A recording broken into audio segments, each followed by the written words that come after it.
Good morning. This joint hearing of the Subcommittee on Cybersecurity, Information Technology, and Government Innovation and the Subcommittee on National Security, the Border, and Foreign Affairs will come to order. Good morning and welcome, everyone. Without objection, the Chair may declare recess at any time, and I recognize myself for the purpose of making an opening statement right now. Good morning and welcome to today's historic hearing, which I'm co-chairing with Mr. Grothman, whose subcommittee held an important hearing on this topic last year. I want to thank my colleagues on the Oversight Committee, including Mr. Burchett, Mr. Burleson, Ms. Luna, Mr. Moskowitz, Mr. Garcia, for their today's historic hearing, which I'm co-chairing with Mr. Grothman, whose subcommittee held an important hearing on this topic last year. I want to thank my colleagues on the Oversight Committee, including Mr. Burchett, Mr. Burleson, Ms. Luna, Mr. Moskowitz, Mr. Garcia, for their relentless drive to get answers on UAPs. They've been steadfast in demanding transparency on the sightings reported by military pilots and armed forces. Their commitment to digging for the truth is exactly what this country needs to cut through the secrecy surrounding this issue. And many high-ranking individuals in the military and intelligence communities believe UAPs demand greater attention, and thus the purpose for this hearing today. Former National Security Advisor H.R. McMaster said on Bill Maher's program that, quote, "there are phenomena that have been witnessed by multiple people that are just inexplicable by the science available to us." Army Colonel Carl Nell, a member of the federal government UAP task force, said at a conference this past May that non-human intelligence exists, non-human intelligence has been interacting with humanity. This interaction is not new, and it's been ongoing, and there are unelected people in the government that are aware of that. But UAPs remain a controversial topic. I'm not going to name names, but there are certain individuals who didn't want this hearing to happen because they feared what might be disclosed. But we stood firm. No amount of outside pressure would ever keep me from pursuing a subject to ground, come hell or high water. On that score, I want to thank our witnesses for being here. We have before us a panel of individuals accomplished in the military, in civilian government, in science, and in journalism. Some of the testimony you will hear them deliver today does not reflect well on influential individuals and agencies within the U.S. federal government and perhaps some of our contractors. It's never easy to present such information publicly. So I appreciate our witnesses voluntarily agreeing to being here today. This hearing is intended to help Congress and the American people to learn the extent of the programs and activities our government has engaged in with respect to UAPs and what knowledge it has yielded. This includes, of course, any knowledge of extraterrestrial life or technology of non-human origin. If government-funded research on UAPs has not yielded any useful knowledge, we also need to know those facts. Taxpayers deserve to know how much has it been invested, how much has been spent. They shouldn't be kept in the dark to spare the Pentagon a little bit of embarrassment. The reality is, despite their enormous taxpayer-funded budgets, the transparency of the Defense Department and the intelligence community have long been abysmal. The Pentagon has failed 6 consecutive audits. In fact, it's never actually passed one. Adding to this is a runaway overclassification of documents and materials, a reluctance to declassify materials when appropriate, and at times an outright refusal to share critical information with Congress. In short, it's not a track record that instills trust. So Congress has tried in recent years to lift the veil and find out if information about UAPs is being withheld, not only from the American public, but also from their elected representatives in Congress. Part of the transparency effort was legislation created in the Pentagon, the All-Domain Anomaly Resolution Office, or AARO, but the new office is struggling to get its footing. A recent statutorily required report from AARO, intended to illuminate the government's historic assessment of UAPs, was heavily criticized by those seeking UAP transparency. The report has stoked suspicions AARO is unable, or perhaps unwilling, to bring forward the truth about the government's activities concerning UAPs. I'm disturbed that AARO itself lacks transparency. Even its budget is kept from the public. So if there is no there, then why are we spending money on it, and by how much? Why the secrecy if it's really no big deal and there's nothing there? Why hide it from the American people? Because I'm not a mathematician, but I can tell you that doesn't add up. I expect some of our witnesses to share their views on that AARO report. We will also hear from the witnesses today allegations of UAP-related misinformation and disinformation by government officials of which they are personally aware and directly experienced. And we will hear testimony today concerning recent revelations about a purportedly secret UAP program whose existence and findings may have been improperly withheld from Congress. But before we get to the witnesses, we're going to have a few more opening statements from our colleagues. And one thing I wanted to add at the end of my closing statement is there is a document that will be entered into the congressional record today. Mr. Tim Burchett from Tennessee has this document, and we just distributed it to every member up here on the dais of this document. But this is going to be the original document from the Pentagon about Immaculate Constellation that Michael Shellenberger delivered to Congress today. So thank you, Mr. Shellenberger, for this information. We are all reading it in real time now, and Mr. Burchett will enter it into the record. But 12 pages about this unacknowledged special access program that your government says does not exist. So with that, I would acknowledge my colleagues, Mr. Garcia. I want to say, first of all, to Mr. Connolly, who cannot be here today, the ranking member on my subcommittee on cybersecurity, I want to say that I was greatly saddened to hear about the recent news of Mr. Connolly's cancer diagnosis, and I want to convey to him and to all of our colleagues, we wish our very best to you and a full and speedy recovery. And with that, I would acknowledge Mr. Garcia for 5 minutes. Thank you. Thank you very much, Chairwoman. I want to thank the Chairwoman and the Chairman both for their continued support and really treating this discussion and these hearings in a way that's bipartisan. I think one thing that's very important for all of us that are interested in the conversation around UAPs is that this is an area that both Republicans and Democrats, where we may disagree in a lot of other spaces, this is an area where bipartisanship is really important. And in fact, I would add it's critical that we all continue to work together in a way that moves forward with the truth and important disclosure.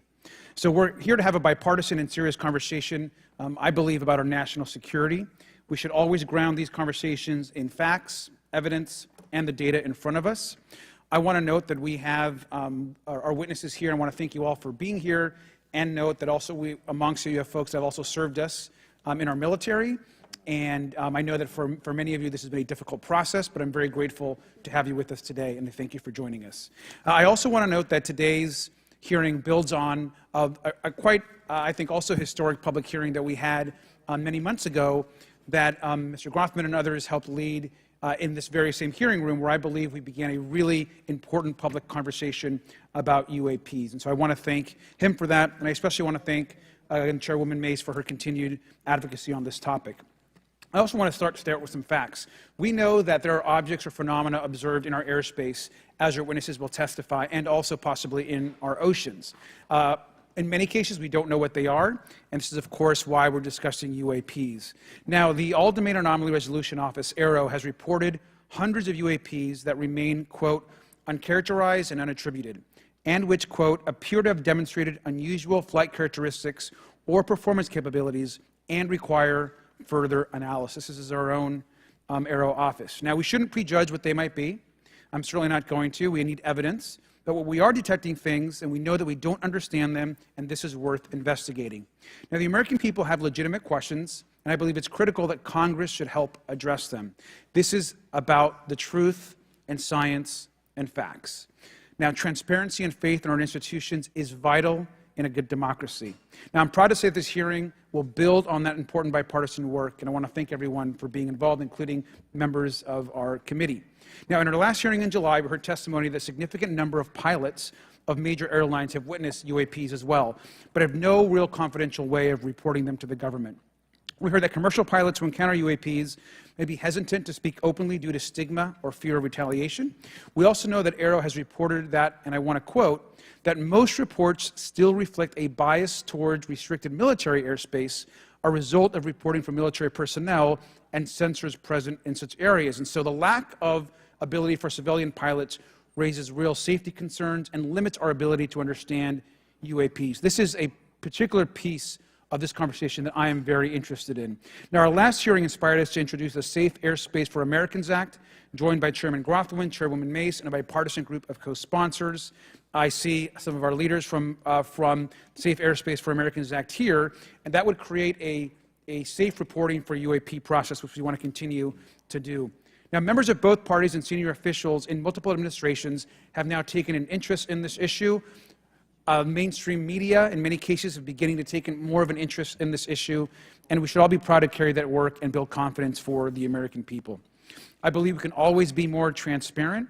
To me, this hearing and others are simply about the truth and getting to the facts of what these UAPs actually are.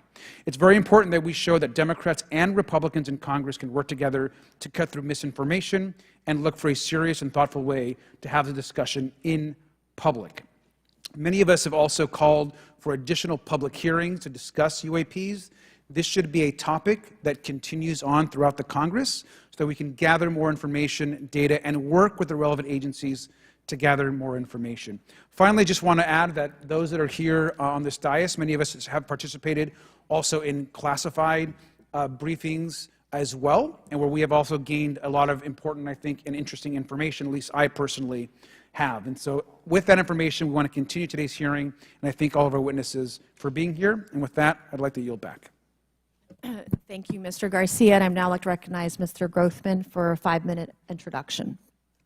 Thank you. Good morning. I'd like to thank our witnesses for being here one more time. This is a topic I've been interested in since 8th grade. I'd like to thank Ms. Mace for working with me on this topic and for making this a joint subcommittee hearing. Last year, the Subcommittee on National Security, the Border and Foreign Affairs held an historic hearing to understand the potential national security risk of unidentified anomalous phenomena, or UAPs. We heard from former Navy Commander David Fravor, who shared firsthand experience with a UAP he engaged while on duty in the Pacific. We learned from David Gresh, a former member of the intelligence community, who revealed the supposed existence of secret government programs hidden from congressional oversight. Additionally, former military pilot Ryan Graves informed us of the limited ways in which the military and commercial pilots can report UAP sightings. Since that last hearing, I've led several briefings with government agencies to deepen my understanding with these issues. First, the Department of Defense Inspector General's Office informed us that the Department of Defense does not have a streamlined process for service members to report UAP activity. Since then, the Joint Chiefs have implemented standards for UAP reporting across the services. The Intelligence Community Inspector General informed us that whistleblowers often fear retaliation for reporting mismanagement of highly sensitive government projects or information. Finally, AARO has expressed to the committee that, like any other federal government agency, it's faced challenges in its establishment, specifically in hiring staff to manage UAP historical records and coordinating with other federal agencies. While these agencies have been helpful to us in understanding the challenges that come from collecting UAP data, none of them have been able to substantiate the claims made at this hearing last year by David Grush. Despite our committee members endlessly questioning these agencies inside and outside of a SCIF, I hope our witnesses today will be able to provide evidence and content that is worthwhile to our pursuits of eliminating government waste and increasing transparency. To help alleviate some of the roadblocks, I'm supportive of measures that were included in last year's National Defense Authorization Act to increase transparency and improve record-keeping measures when it comes to UAPs. But I believe there's still more work to go. I co-led the Safe Airspace for Americans Act with Ranking Member Garcia, which requires the Federal Aviation Administration to develop procedures to collect UAP data from civilian aviators. I look forward to working with members of Congress to see that this legislation and other UAP legislation crosses the finish line. I'm deeply alarmed by the reporting of the massive drone drone swarm that flew over Langley Air Force Base in Virginia last December. Langley is the home of the 1st Fighter Wing, which maintains half of the F-22s in the U.S. Air Force inventory. Reports of this incident indicate these drones were roughly 20 feet long, flying more than 100 miles an hour at an altitude of over 3,000 feet. Yet the origin of these drones and their operators remains a mystery. This incident and other sightings near sensitive military installations highlights the complexity of the UAP challenge facing our intelligence, defense, and homeland security committees. Whether these phenomena are the result of foreign adversaries developing advanced technologies or something else entirely, we must take them seriously, investigate them thoroughly, and assess their implications on national defense. The repeated UAP sightings around sensitive military sites underscores the need for innovative defensive strategies beyond traditional measures. They also highlight the urgent need for updated policies to address emerging threats as well as more effective interagency cooperation and intelligence sharing. However, none of this is going to be possible without transparency. For far too long, critical information about UAPs has been either classified or ignored, leaving the American public and key congressmen without clarity needed to make informed decisions. Declassifying reports and fostering a more open dialogue about UAPs will not only increase the public trust, but also encourage collaboration between government, the scientific community, and our allies. Quite frankly, there's been things that have been kept secret that is, I think, old enough that there is no reason it shouldn't be released, regardless of any so-called, private information. A transparent approach will allow us to share insights, identify patterns, and develop new strategic defenses. As we continue to investigate these phenomena, we must do so with a mindset of protecting our country, advancing scientific discovery, and upholding the trust of the American people, who right now I don't think have trust, and it's just obvious I don't have trust. We cannot shy away from the unknown, especially when the stakes are so high. I look forward to discussing these matters with the witnesses today. I'm hopeful we can learn from the testimony and come out of this hearing with actionable ideas to advance UAP transparency. Actually, the idea is just to say, in my mind, go back 15 years and everything has to be released. I'm hopeful that we can learn from their testimony and come out of this hearing. And with that, I yield back. Thank you. I will now recognize Mr. Moskowitz for a 5-minute introduction. Thank you, Chairwoman. Good morning, everyone. I first want to thank the chairs and ranking members for holding the hearing today on this topic and, again, having a second hearing. I want to thank the witnesses for coming forward today to share your expertise on UAPs and the need to build trust through transparency. But first, I want to mention, you might be wondering why Chairman Comer has allowed me to be a ranking member today, but it's really only because our dear friend Jerry Connolly is not here. As Chairwoman Mace mentioned, he was diagnosed with esophageal cancer, and all of us on this committee know Jerry, and he's a fighter, and we're praying for him and hoping for his speedy recovery. So today's hearing marks this committee's second meeting dedicated to UAP transparency. I was pleased, as I know all of us are, on the bipartisanship that existed in last year's hearing, and even though we can't talk about what happens in the classified settings, the bipartisanship that has existed in those settings with the questions members have asked. Last year's hearing was a great example of open dialogue about UAPs, and we must remain committed to sharing information with the American people. And I think you see that commitment based on the people here and the commitment across the political spectrum. I personally have worked with multiple members of this committee, but I want to particularly thank Congressmen Burchett, Mace, Luna, and Garcia for working on bipartisan pieces of legislation.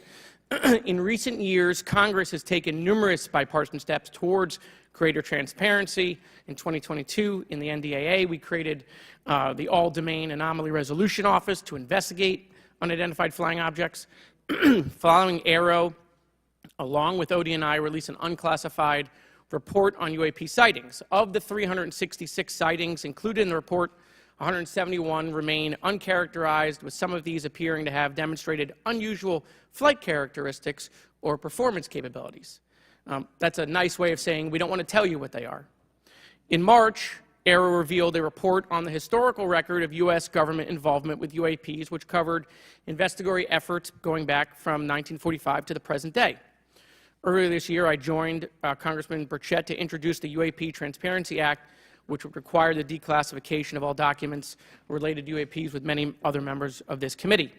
In fiscal year 2024, the NDA required the National Archives and Records Administration to establish the Unidentified Anomalous Phenomena records collection. This collection will include digital copies of all unidentified UAP records that can be publicly disclosed. This commitment in transparency is vitally important, and unnecessary overclassification has led to a void of information, which has allowed theories over the decades to foster. When the American people and members of Congress ask, are reports of UAPs credible, we're met with stonewalling. We're met with responses of, I can't tell you. And in fact, we're met with people not wanting us to have hearings. We're met with people not wanting us to ask you questions. In fact, many of us were told not to ask some of you certain questions on certain topics. In a time of heightened distrust of our government institutions, I believe more transparency is not only needed but is possible. And obviously we can respect national security limits, but we also have to provide our constituents with the information and oversight that they have tasked us for. As part of this, government agencies must maintain open lines of communication with members of Congress. And there are regular questions that Americans have. What are UAPs? Are they real? Are they ours? How has this technology been developed? How do they get funded? Right? And now we've seen this has gone from a long time ago where you could discredit people because it's some guy living in a Winnebago. You're able to see people now, these are pilots, these are military, these are folks with serious backgrounds. This has changed the face of this because now we have video. People will have questions. We know there are advanced technology programs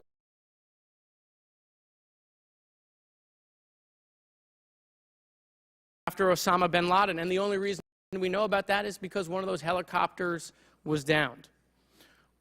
Americans have questions about whistleblowers who have come forward to talk about retribution. And so I want to thank everyone for being involved today on trying to get more transparency. This has been bipartisan, bicameral, and as we get into a new administration, the President-elect has talked about opportunities to declassify information on UAPs, and I hope he lives up to that promise. And with that, I yield back.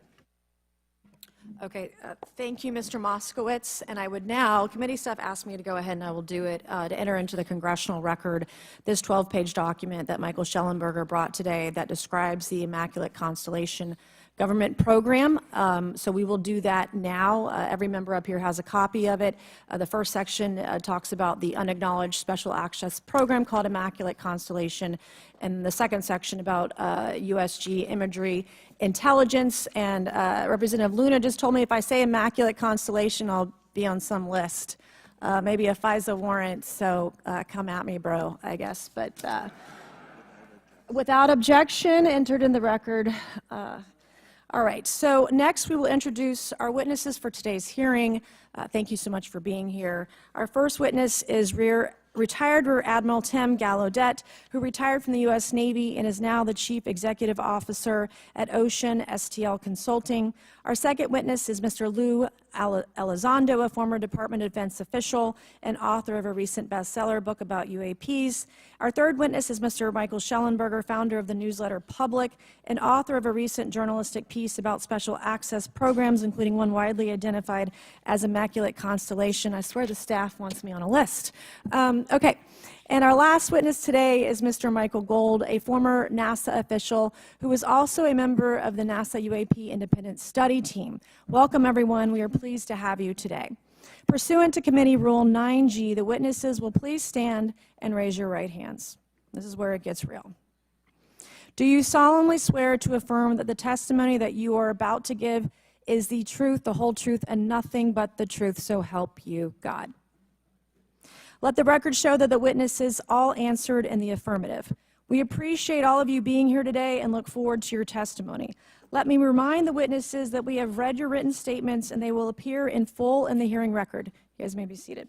Please limit your oral statements to 5 minutes. As a reminder, please press the button in front of you so the microphone is turned on so that everyone in the room, members included, can hear you. When you begin to speak, the light in front of you will turn green. After 4 minutes, the light will turn yellow. When the red light comes on, your 5 minutes has expired, and we would ask that you please wrap it up. So I will first recognize Rear Admiral Gallaudet to please begin your opening remarks. Thank you, Chairwoman Mace, Chairman Grothman, Ranking Members Connolly and Garcia, and members of the committee. Thank you for this opportunity to testify today regarding Unidentified Anomalous Phenomena, or UAP. Confirmation that UAPs are real came to me in January of 2015 when I was serving as the commander of the Navy Meteorology and Oceanography Command. At the time, my personnel were participating in a pre-deployment naval exercise off the U.S. East Coast. It included the USS Theodore Roosevelt Carrier Strike Group, and this exercise was overseen by the United States Fleet Forces Command, led by a 4-star admiral who at the time was also my superior officer. During this exercise, I received an email on the Navy's secure network from the operations officer of U.S. Fleet Forces Command. The email was addressed to all the subordinate commanders, and the subject line read in all capital letters, "Urgent Safety of Flight Issue." The text of the email was brief but alarming, with words to the effect, "If any of you know what these are, tell me ASAP. We are having multiple near mid-air collisions, and if we do not resolve this soon, we are going to have to shut down the exercise." Attached to the email is what is now known as the Go Fast video, captured on the forward-looking infrared sensor of one of the Navy F-A-18 aircraft participating in the exercise. The now declassified video showed an unidentified object exhibiting flight and structural characteristics unlike anything in our arsenal. The implication of the email was clear. The author was asking whether any of the recipients were aware of classified technology demonstrations that could explain these objects. Because the DoD policy is to rigorously deconflict such demonstrations with live exercises, I was confident this was not the case. The very next day, that email disappeared from my account and those of the other recipients without explanation. Moreover, the commander of Fleet Forces Command and the operations officer never discussed the subject. Even during weekly meetings specifically designed to address issues affecting exercises like the one in which the Theodore Roosevelt Strike Group was participating. This lack of follow-up was very concerning to me. As the Navy's chief meteorologist at the time, I was responsible for reducing safety of flight risks. Yet it appeared to me that no one at the flag officer level was addressing the safety risks posed by UAPs. Instead, pilots were left to mitigate these threats on their own without guidance or support. I concluded that the UAP information must have been classified within a special access program managed by an intelligence agency. That is a compartmented program that even senior officials, including myself, were not read into. Last year's UAP hearing before this Oversight Committee confirmed that UAP-related information is being withheld from senior officials and members of Congress. And just this week, I learned from former DoD official Chris Mellon that satellite imagery of UAP from a few years ago still has not been shared with Congress. Equally concerning, last year's UAP hearing also revealed that elements of the government are engaged in a disinformation campaign to include personal attacks designed to discredit UAP whistleblowers. Having never signed a non-disclosure agreement regarding UAPs, and now as a private citizen, I've become an advocate for greater UAP transparency from the government. The continued overclassification surrounding UAPs has not only hindered our ability to effectively address these phenomena, but has also eroded trust in our institutions. While I applaud previous bipartisan legislation passed by Congress concerning UAPs, a more comprehensive approach is needed to address the broader implication of UAP on public safety and national security, as well as the socioeconomic opportunities that open UAP research could unlock. Therefore, I recommend Congress take the following action, which I believe will receive bipartisan support.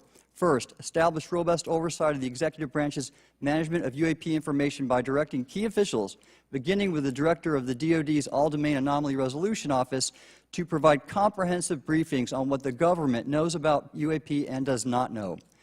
2, enact the provisions of the UAP Disclosure Act that establish a UAP Records Review Board to ensure independent oversight, transparency, and accountability in the government's handling of UAP information. And 3, strengthen the UAP Disclosure Act and future reauthorizations with provisions that mandate a whole-of-government approach to addressing UAP. In closing, I will share my personal reasons for speaking out on this topic. First, as a former science agency leader, having led the National Oceanic and Atmospheric Administration, I've always sought the truth in human knowledge and thought. Now that we know UAP are interacting with humanity, and these include unidentified submerged objects in the ocean, we should not turn a blind eye, but instead boldly face this new reality and learn from it. Additionally, at a time when leaders in government leave much to be desired, I feel obligated to show moral leadership on this issue of UAP disclosure by validating the credibility of the courageous men and women who have come out as witnesses and whistleblowers to expose the truth.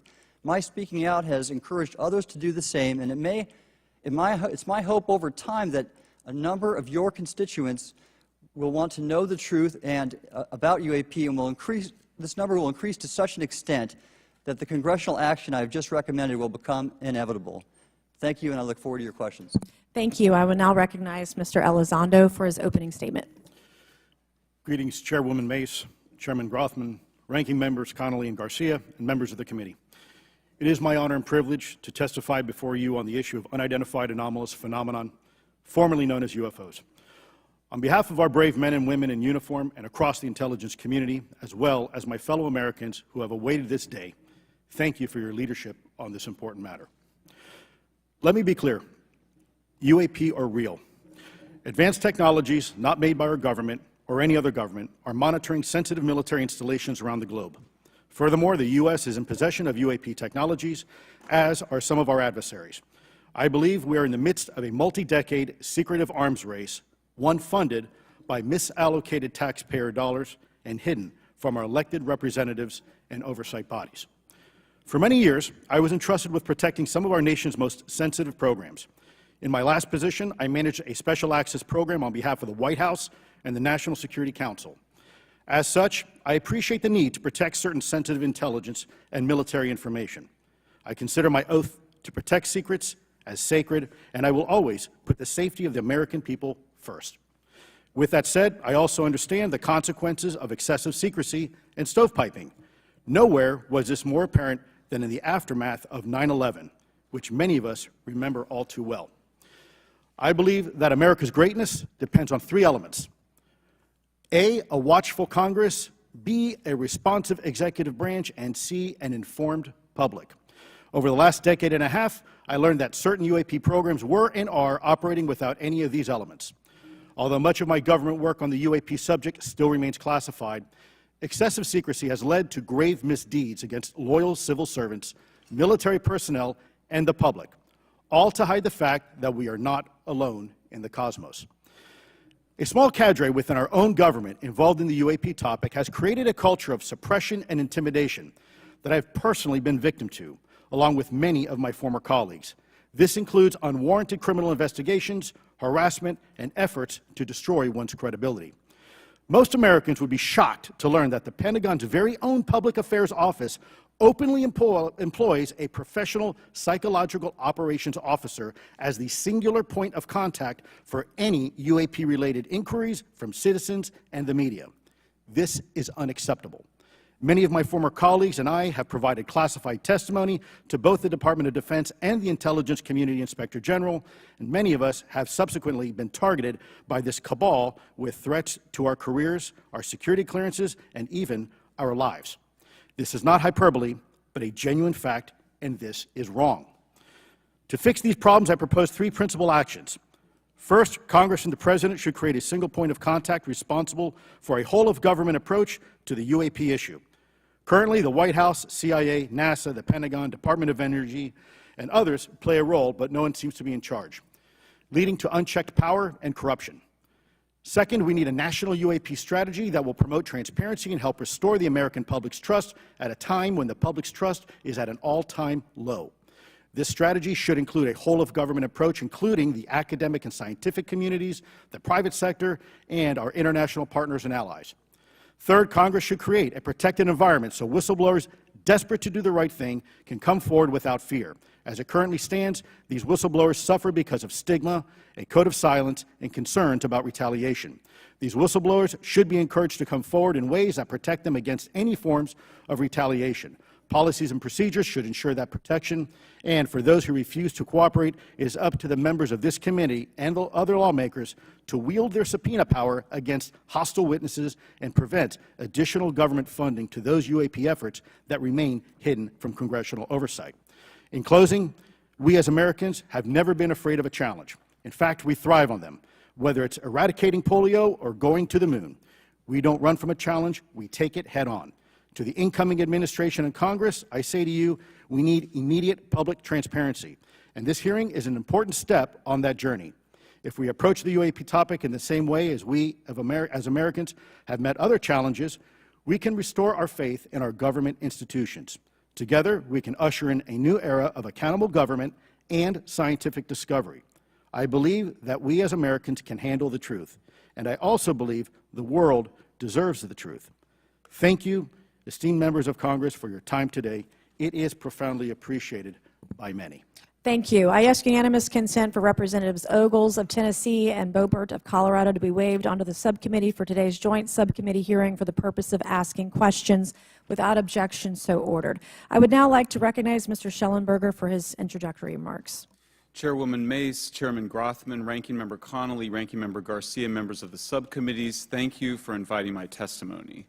One of Congress's most important responsibilities is oversight of the executive branch in general and the military and intelligence community in particular.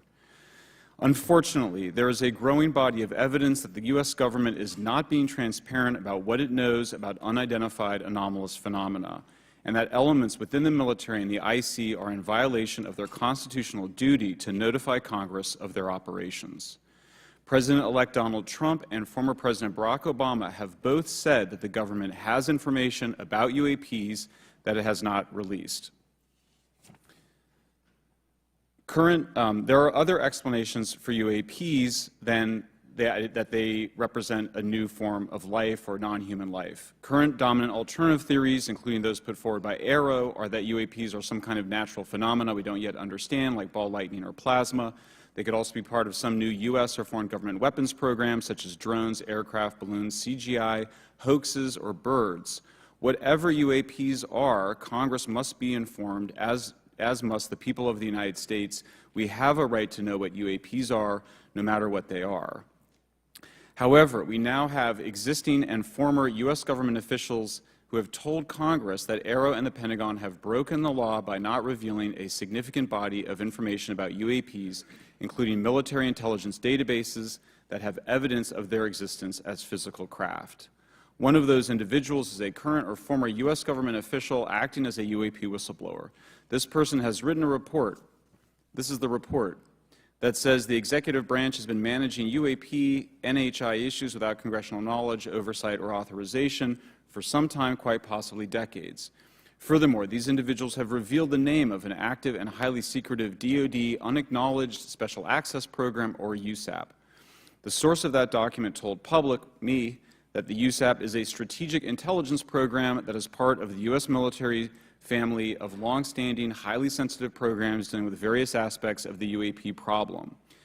The new UAP whistleblower claims that the U.S. military and IC database includes videos and images taken using infrared, forward-looking infrared, full-motion video, and still photography. The report that was just shared with Congress says Immaculate Constellation serves as a central or parent USAP that consolidates observations of UAPs by both tasked and untasked collection platforms. Immaculate Constellation includes high-quality imagery intelligence and measurement and signature intelligence of UAPs, the whistleblower's report adds. The sources of this intelligence are a blend of directed and incidental collection capabilities, positioned in low Earth orbit, the upper atmosphere, as well as military and civilian aviation altitudes and maritime environments. The report to Congress details in detail various UAPs, including spheres, orbs, disks, saucers, ovals, triangles, boomerang, arrowhead, and irregular organic. The report describes various incidents found in the human intelligence databases. One involved orbs surrounding and forcing an F-22 out of its patrol area. In another incident, the crew of a Navy aircraft carrier watched a small orange-red sphere rapidly descend from a high altitude of 100 to 200 yards directly above the flight deck of the CVN, or aircraft carrier. And since my reporting on this Immaculate Constellation last month, another source came forward who told me that they saw a roughly 13-minute-long, high-definition, full-color video of a white orb UAP coming out of the ocean approximately 20 miles off the coast of Kuwait. It was filmed from a helicopter. Then halfway through the video, the person said the orb is joined by another orb that briefly comes into the frame from the left before rapidly moving again out of the frame. The person discovered the video on SIPR, the Secure Internet Protocol Router Network, which the DoD uses to transmit classified information. A leading UAP researcher who utilizes the Freedom of Information Act to find out what the government knows, John Greenwald, told me last year that the U.S. government had been increasingly denying his requests for UAP information. He has been doing FOIA requests for 27 years and has an archive of 3 million pages. The government has for decades denied any interest in UFOs, he told me, but the documents that he has assembled show that behind the scenes it was a completely different story. Contrary to the hopes of many advocates of transparency, the government has been restricting more information since the leak of 3 UAP videos in 2017. The DoD organization ARROW has been labeling many documents with a B7 exemption, which Greenwald says does not make any sense. They're stating that anything ARROW does is involved in law enforcement investigation, which allows ARROW to not release it. Greenwald says that the DoD has denied the existence of a UAP and ATIP-related records on multiple occasions, only to acknowledge them after an appeal was filed. He added that the Naval Air Systems Command in March 2022 stated they found no additional UAP videos. It seemed strange that they had 3, and only those 3, but other requests had been filed by the Black Vault, that's John Greenwald's group, to seek out more places UAPs might be hiding. Then, in September 2022, the Navy admitted that the UAP-related videos and photographs existed, but denied the request in full for their release, saying that the requested videos contain sensitive information that are classified and exempt from disclosure. The DoD will deny things on a Monday and then admit to it on a Friday, said Greenwald. He said the government can and does release videos that protect secret methods of capturing it. They fall back on the sensitive platform excuse a lot, he said. However, the on-screen information can be blurred and scrubbed. The metadata can be removed. I'll show you this example here. This is a presentation from the UATP task force. This is completely absurd. It's nuts, this level of censorship, of redaction on a document. It shows the redaction of how many reports they've collected, for how many years. 2 of the 3 potential explanations are blacked out. The Pentagon, the intelligence community is treating us like children. It's time for us to know the truth about this. I think that we can handle it. Thank you very much. Thank you. I would now like to recognize Mr. Gold for 5 minutes. Thank you, Chairwoman Mace, Chairman Grothman, Ranking Members Connolly and Garcia, Representative Moskowitz, and distinguished members of both subcommittees. I'm grateful to all of you, as well as your intrepid staff, for the opportunity to testify, and would like to begin by discussing courage. Courage is what it takes to tackle this topic, and courage in the face of adversity is what I see in front of me, beside me, and behind me. Per my introduction, I am currently the Chief Growth Officer at Redwire Space and have had several leadership positions at NASA.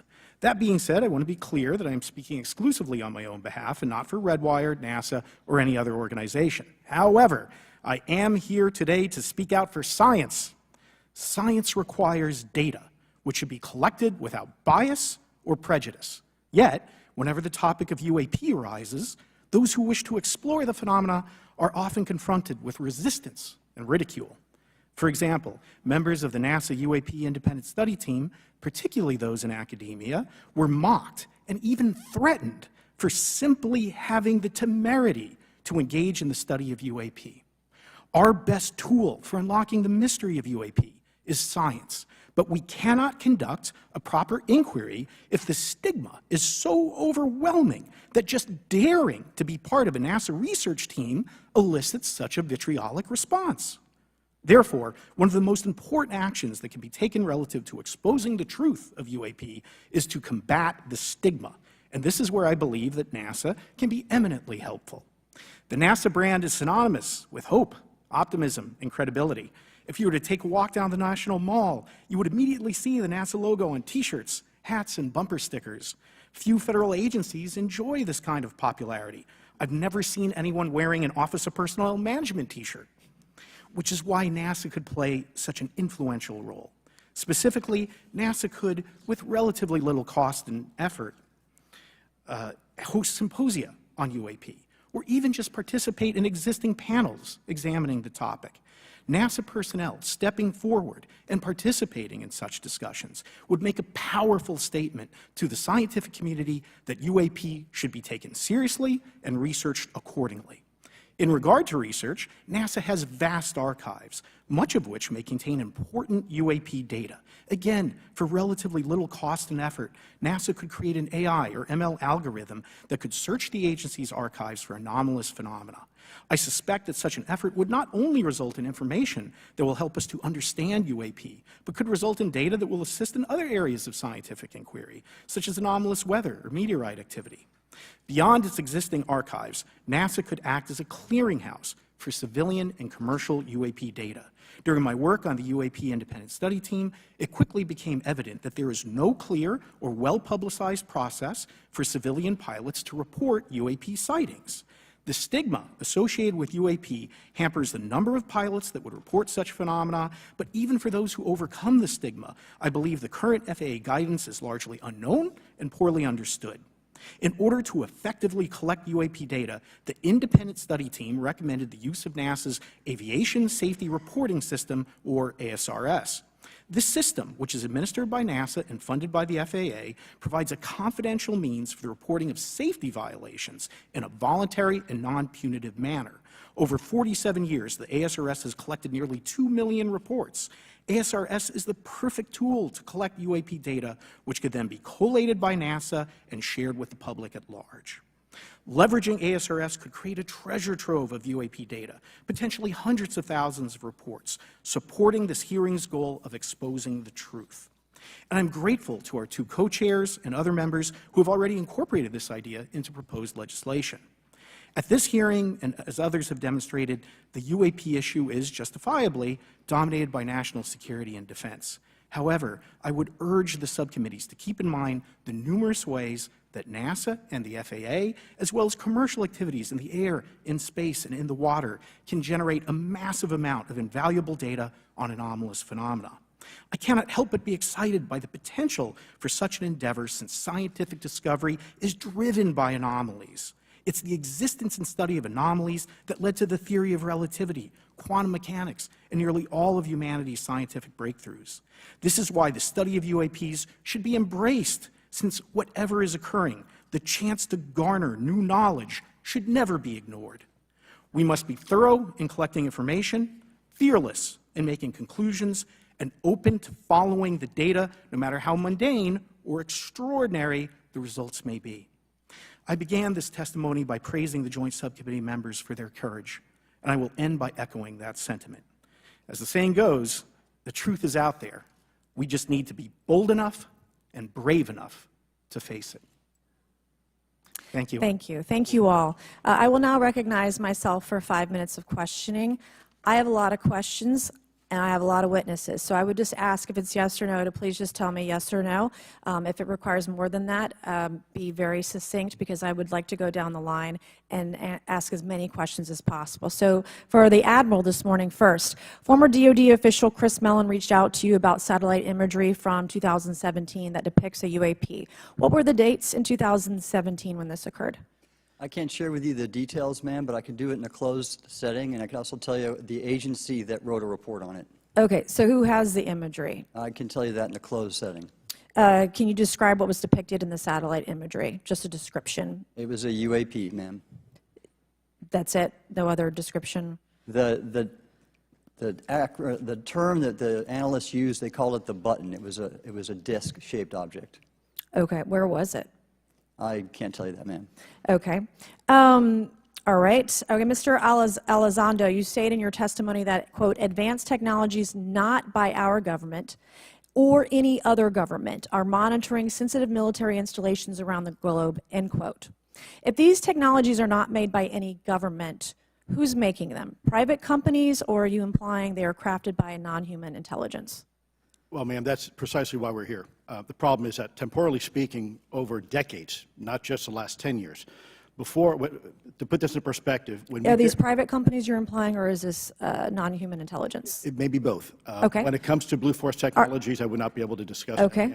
Are you read into secret UAP crash retrieval programs? We would have to have a conversation in a closed session, ma'am. I signed documentation 3 years ago that restricts my ability to discuss specifically crash retrievals. I submitted for my book through the DOPSR process, which took a year for it to be reviewed. And what is in the book is what I was told I'm allowed to talk about. Has the government conducted secret UAP crash retrieval programs, yes or no? Yes, Okay. Were they designed to identify and reverse engineer alien craft, yes or no? yes. Does the U.S. government have any reverse, okay, we already answered that question about retrieval programs. Do any U.S. contractors have the same? I would prefer to address that in a closed session, ma'am. Okay.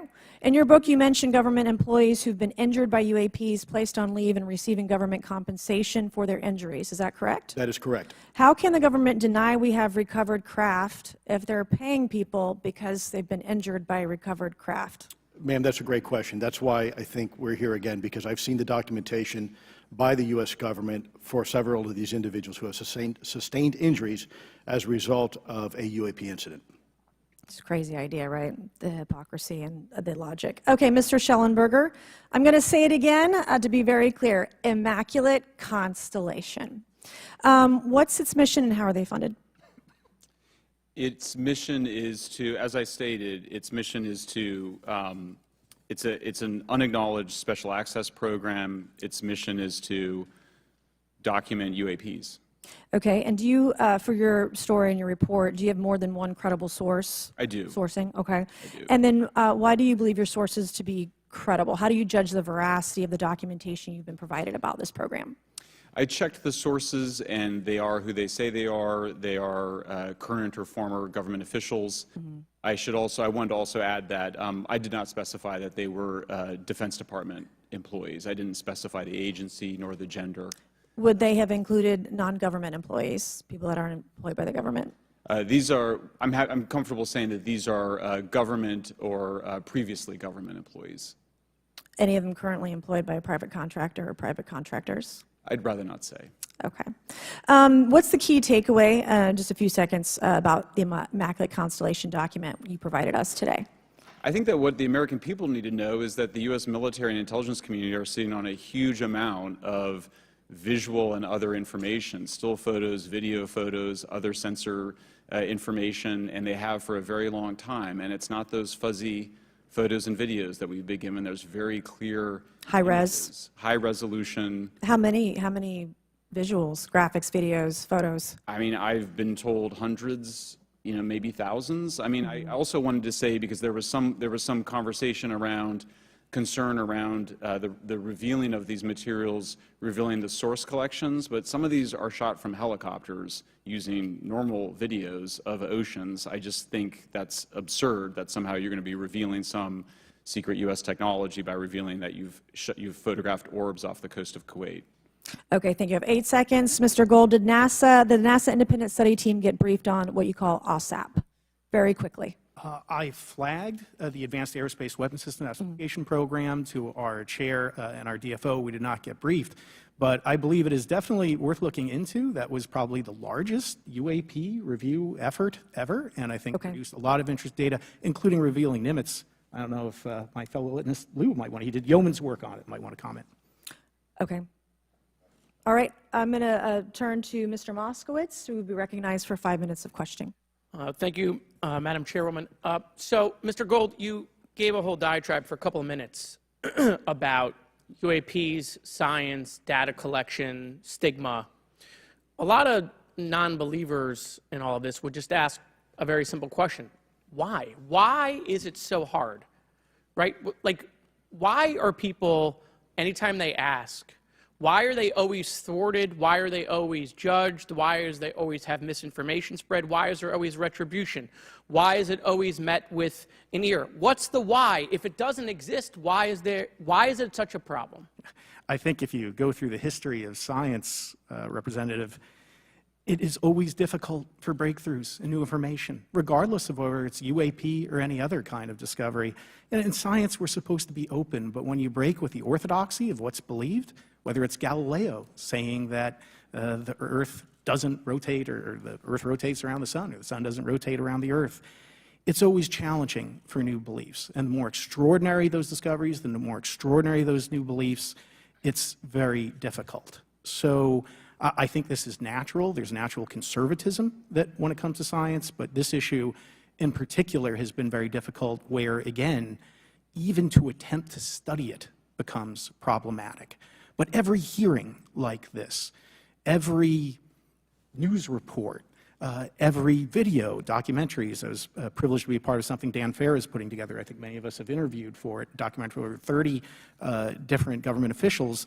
Every brick in the wall will help get us closer to getting to the truth. I appreciate that. Mr. Elizondo, did I have that correct? Sir. I'm a recovering lawyer, so I'm going to put my hat on for a second. You said you signed a document. Love that. Who gave that to you? The U.S. government, sir. Okay, you have a copy of it? It is stored in a SCIF right now. I do not have possession of it. The U.S. government does. What department of the U.S. government gave you this document? I will say the Department of Defense. Unfortunately, I can't say in this forum much more than that. You specifically said the document said you can't talk about crash retrieval. Well, you know, you can't talk about Fight Club if there's no Fight Club. Correct. Okay, I'm just making an observation. Yes, sir. So that document that you signed, that you said exists, specifically said you can't talk about crash retrieval. Correct, sir. It was a limitation on what because already I'd been speaking publicly about the topic, and so the document said you can continue saying X, Y, Z, but you cannot discuss the topic. When you of crash give retrievals. me the atmosphere of signing this document. You're in a room by yourself, I'm in a SCIF with a security officer, sir. just one-on-one. Anybody else? There may have been an assistant as well. It was in a SCIF within a Department of Defense facility. Give me your background real quick. My background is I went to school to study microbiology and immunology, entered into the U.S. Army, and after a very short stint in military intelligence, I became a counterintelligence special agent. As a civilian, later on I became a special agent in charge, running investigations in counterterrorism and counterespionage primarily, with some experience in counterinsurgency and counternarcotics.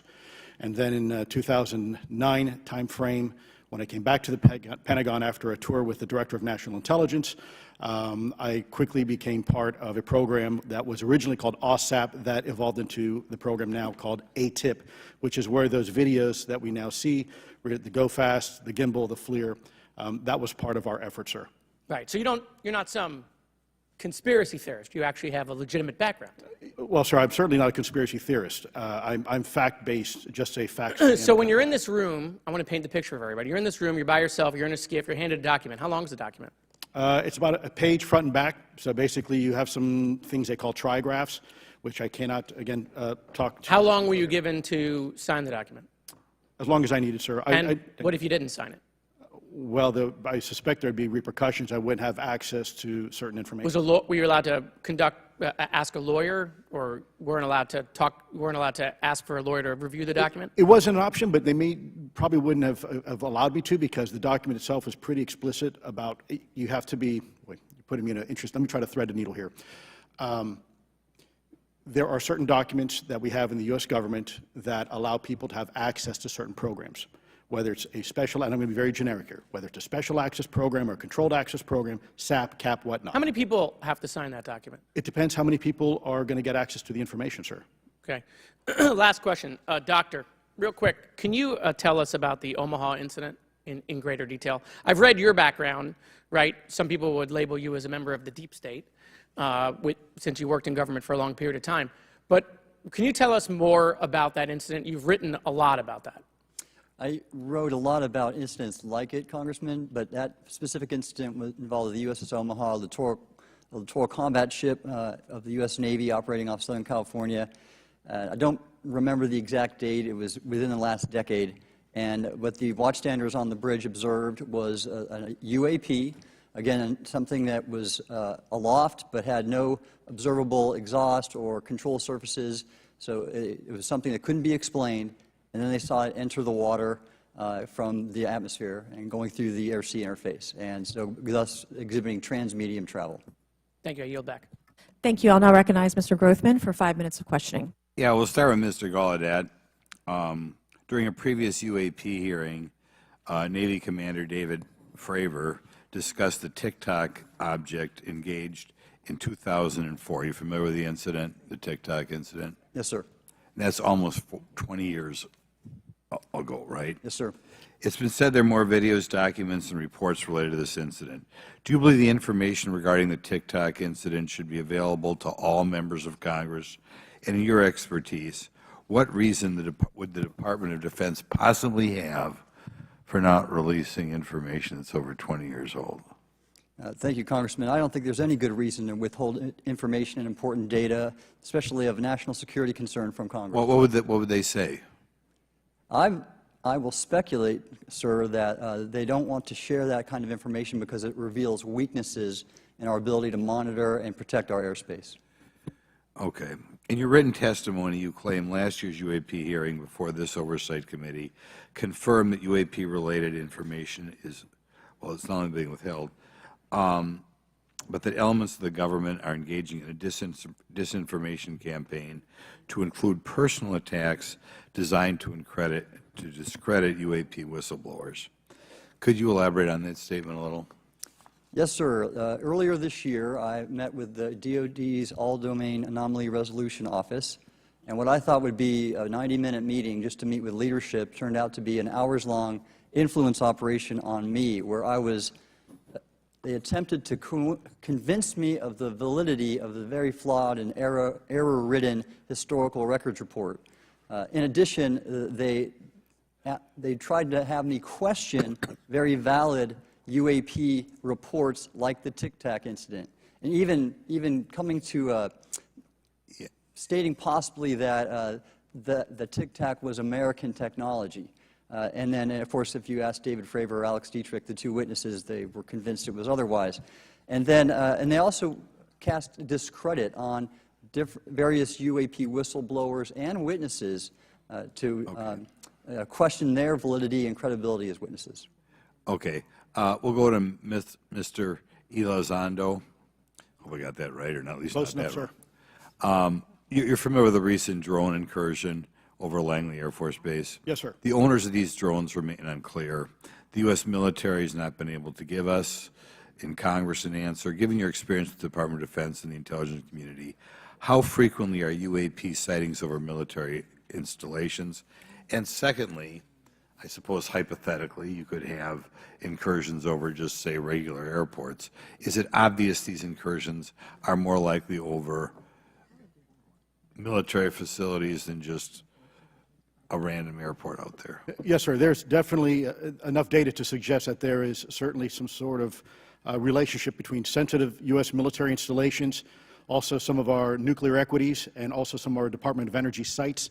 There is a long historical record that some of your colleagues may have, documentation that demonstrates this. This is not a new trend. This has been going on for decades, and that information has been obfuscated, unfortunately, from folks like you in this committee. And I think that's problematic because ultimately, at the end of the day, we have a significant situation here. We have something that can enter into U.S. airspace completely with no attribution. And how long has this been going on? Sir, decades. And there's information that will hopefully be entered into the Can you record. think of any possible reason why they can't release any information they have on something, say, 15 or 20 years old? Sir, if I could echo my colleague here, Admiral Gallaudet, I think one of the big issues that we have in the intelligence community, Department of Defense, is we don't want to broadcast any potential vulnerabilities or weaknesses in our national defense systems or on intelligence collection platforms. Therefore, when you have a conversation where you address a problem for which there is no solution, it makes that a very uncomfortable conversation to have. Okay, we'll switch to Mr. Shellenberger. The primary reason you're here today is because you published an article on the news publication that you own called Public, right? Alleging that a new unnamed government whistleblower has come forward asserting that a highly classified program exists dedicated to recovery and reverse engineering of UAP technologies. Can you give us what specific evidence you have or that your source provided you to substantiate the claims about the existence of the Immaculate Constellation program? Well, you have the report in front of you now, so you can see it for yourself. I checked the report, and I did not find it based on existing cases. It was new cases for me. I couldn't, at least I hadn't found anybody, so that answered for me that it was not obviously circular reporting, which is one of the big concerns in this space. I also had the name of the program confirmed by more than one additional source. So yeah, and then of course I checked to make sure that the source was who they claimed to be. Okay. I should also say that when I said before it was this database, it is a much broader program than that. It also includes human intelligence, and then, as you mentioned, the retrieval and the reversal. Any knowledge of what country these things originated in? No. No, I have no idea. Okay. Okay, I will now recognize Mr. Burchett for 5 minutes of questions. Thank you, Chair Lady. I request unanimous consent to enter into the record documents provided to us regarding legacy UAP programs and psychological operations. Lou Elizondo. So ordered. I also want to thank my buddy Jeremy Corbell for providing us documents and access to some whistleblowers. Mr. Elizondo, what is your last position with the federal government? Sir, I was the Director of National Program Special Management Staff managing a White House Special Access Program on behalf of the National Security Council. How would you characterize UAPs? An enigma, sir, and a frustration. We're talking about technologies that can outperform anything we have in our inventory. And if this was an adversarial technology, this would be an intelligence failure eclipsing that of 9/11 by an order of magnitude. Are there classified Department of Defense materials related to UAPs that you believe could be safely disclosed to the public without compromising national security? Yes, sir, I do. I would never, ever try to endorse providing some sort of information that could compromise what we call a blue force technology or capability. But I do believe there's a lot of information regarding this topic, and I've been very vocal about it, that should be shared not only with the public, but most importantly, with members of Congress. Are you familiar with my friend David Grush? Absolutely, sir. I had the privilege and honor of working with him myself several years ago at U.S. Space Force. Last year, as you know, he testified that the U.S. has run a multi-decade UAP crash retrieval and reverse engineering program. Would you agree with that? Yes, sir. Are there UAP programs operating without proper congressional oversight? 100%. What are they? Unfortunately, sir, I would have to have that conversation in a closed session. I know you said that, and a lot of people are frustrated with those kind of answers, but we're asking those kind of questions so you all know what the heck we're up against. You also mentioned in your opening statement that the Pentagon's Public Affairs Office employs a psychological operations officer as a singular point of contact for UAP-related inquiries. Why the heck would they do that? Sir, that's a great question. I would ask the Pentagon. There's a long history here of that individual providing misleading and false information to the public through various news outlets and media outlets in order to discredit this topic. I've personally been victim to it. We have the documentation to substantiate where this information has been absolutely inaccurate, that has been provided time and time again, and it turns out that that individual was also working with former leadership of Arrow at the time as well. And we punish them by giving them multi-million dollars more than they ask for every year. Admiral Gallaudet, you mentioned in your opening statement on an email you received from the operations officer of the Fleet Forces Command regarding unknown objects almost colliding with U.S. military planes. Did anyone respond with knowledge of what the objects were? I received no response, sir. Did the exercise get canceled? The exercise did not get canceled. Why do you think the commander of Fleet Forces operations officer never discussed the incident again? Sir, I'm speculating because I didn't have an exchange with him, but I believed it to be part of a special access program, the information and the video, which we have known now it was, and he realized he couldn't share that openly with the recipients of the email, and therefore the email was pulled from everybody's account. Again, tell us what happened to the email from the commander of Fleet Forces. The day after I received it, and all the other recipients received it, which were all the subordinate commanders of U.S. Fleet Forces, so 1- and 2-star admirals, including strike group commanders, the email was wiped or deleted from our accounts, Okay. and then no one talked about it. All right. Have you specifically had any experience with submersible objects? Sir, I've no personal experience, but I've had witnesses on submarines come to me and say they've seen on sonar data. Correct. Okay. Yeah, how would USOs. you characterize those, and how do they move? The one instance that was revealed to me was in the 80s on a nuclear-powered submarine, a ballistic missile submarine that The object exhibited the characteristics of a Russian torpedo in terms of its speed of movement and closing rate with the submarine, and then it slowed and followed the submarine slowly in its wake for a period of minutes, and then rapidly exited the scene. And nothing that we know of, and technology-wise, could replicate that. And the speed of these objects was faster than anything that we have or anybody else has that would be manned. Is that correct? It was on the order Underwater. of a torpedo. So Yes, sir. Yes, sir. But as it exited, it Well, I don't exactly know how fast a torpedo is, but I expect it does better than my old outboard Scott Atwater, so I'll take that as a yes. Yes, sir. Okay. Have you experienced any experience with the All-Domain Anomaly Resolution Office, ARROW? Yes, Congressman, as I mentioned previously, I have met with them. Okay. You heard Mr. Elizondo describe psychological operations for those contacting the Department of Defense about UAPs. You mentioned a similar influence operation by ARROW. Why are federal agencies invested in running information operations about UAPs if they do not exist? Yes, sir. But I'll make a statement on ARROW's behalf. They have new leadership. The office has reached out to me to meet again, and I take that as a good faith effort, and we'll see where that goes. Thank you. Chair Lady, I've run over. Thank you. Thank you, Mr. Tennessee. I would now like to recognize Mr. Higgins. You're the king of Tennessee. Mr. Higgins, you're recognized for 5 minutes of questions. Thank you, Madam Chair. Mr. Elizondo, Mr. Shellenberger notes in the report that we've been given for this hearing. I believe, Mr. Shellenberger, let me shift you, the author of this report. I'm sorry, sir, I'm not the author Mr. of... Shellenberger, are you the author of this report? No, I was no not. name on it. No. Do you know the author? I do. You do. And how would you estimate that madam or gentleman, the author? The person is a current or former U.S. government employee. And it states here that this is the public version of the author's report. Yes. So where might one find the non-public version of the author's report? I don't know the answer to that. Would that be with the Department of Defense? I don't know. But you do know the author. I do.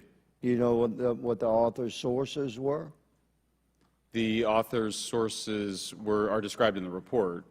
These databases, the Immaculate Constellation. Right, but you expressed some confidence in the sources. I would. Earlier in I do. testimony, you expressed confidence. So do you know those sources? I do. Are they within the Department of Defense? I can't say. You can't say or you won't say? I won't say. Okay, why not? Because I protect my sources, and I think the reason. But you're not naming them. It's a big department, but many of us on my side of the aisle would say it's far too big. So you're talking about the Department of Defense, sources from within the Department of Defense?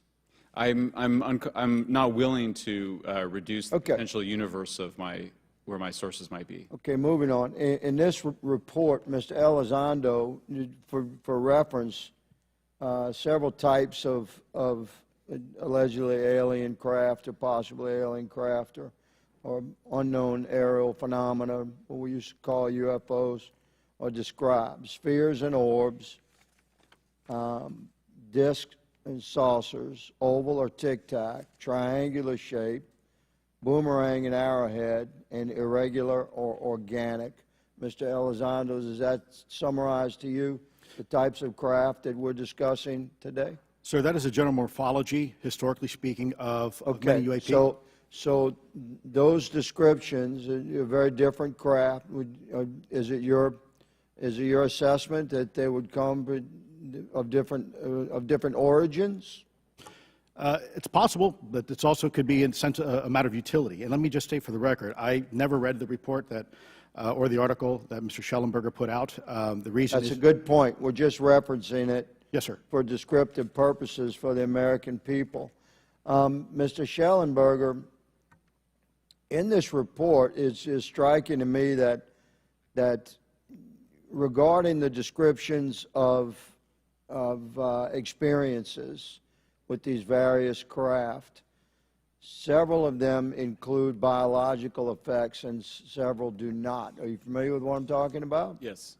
Okay, so spheres and orbs, triangular craft, and irregular or organic craft includes some descriptions of biological effects, including feelings of unease, electronic device malfunctions, long-term psychological effects such as anxiety or insomnia have been noted, feeling of being watched, a shared awareness with the triangle craft, and under the irregular and organic craft, biological effects include physical sensations of warmth or cold and unexplained smells and psychological distress.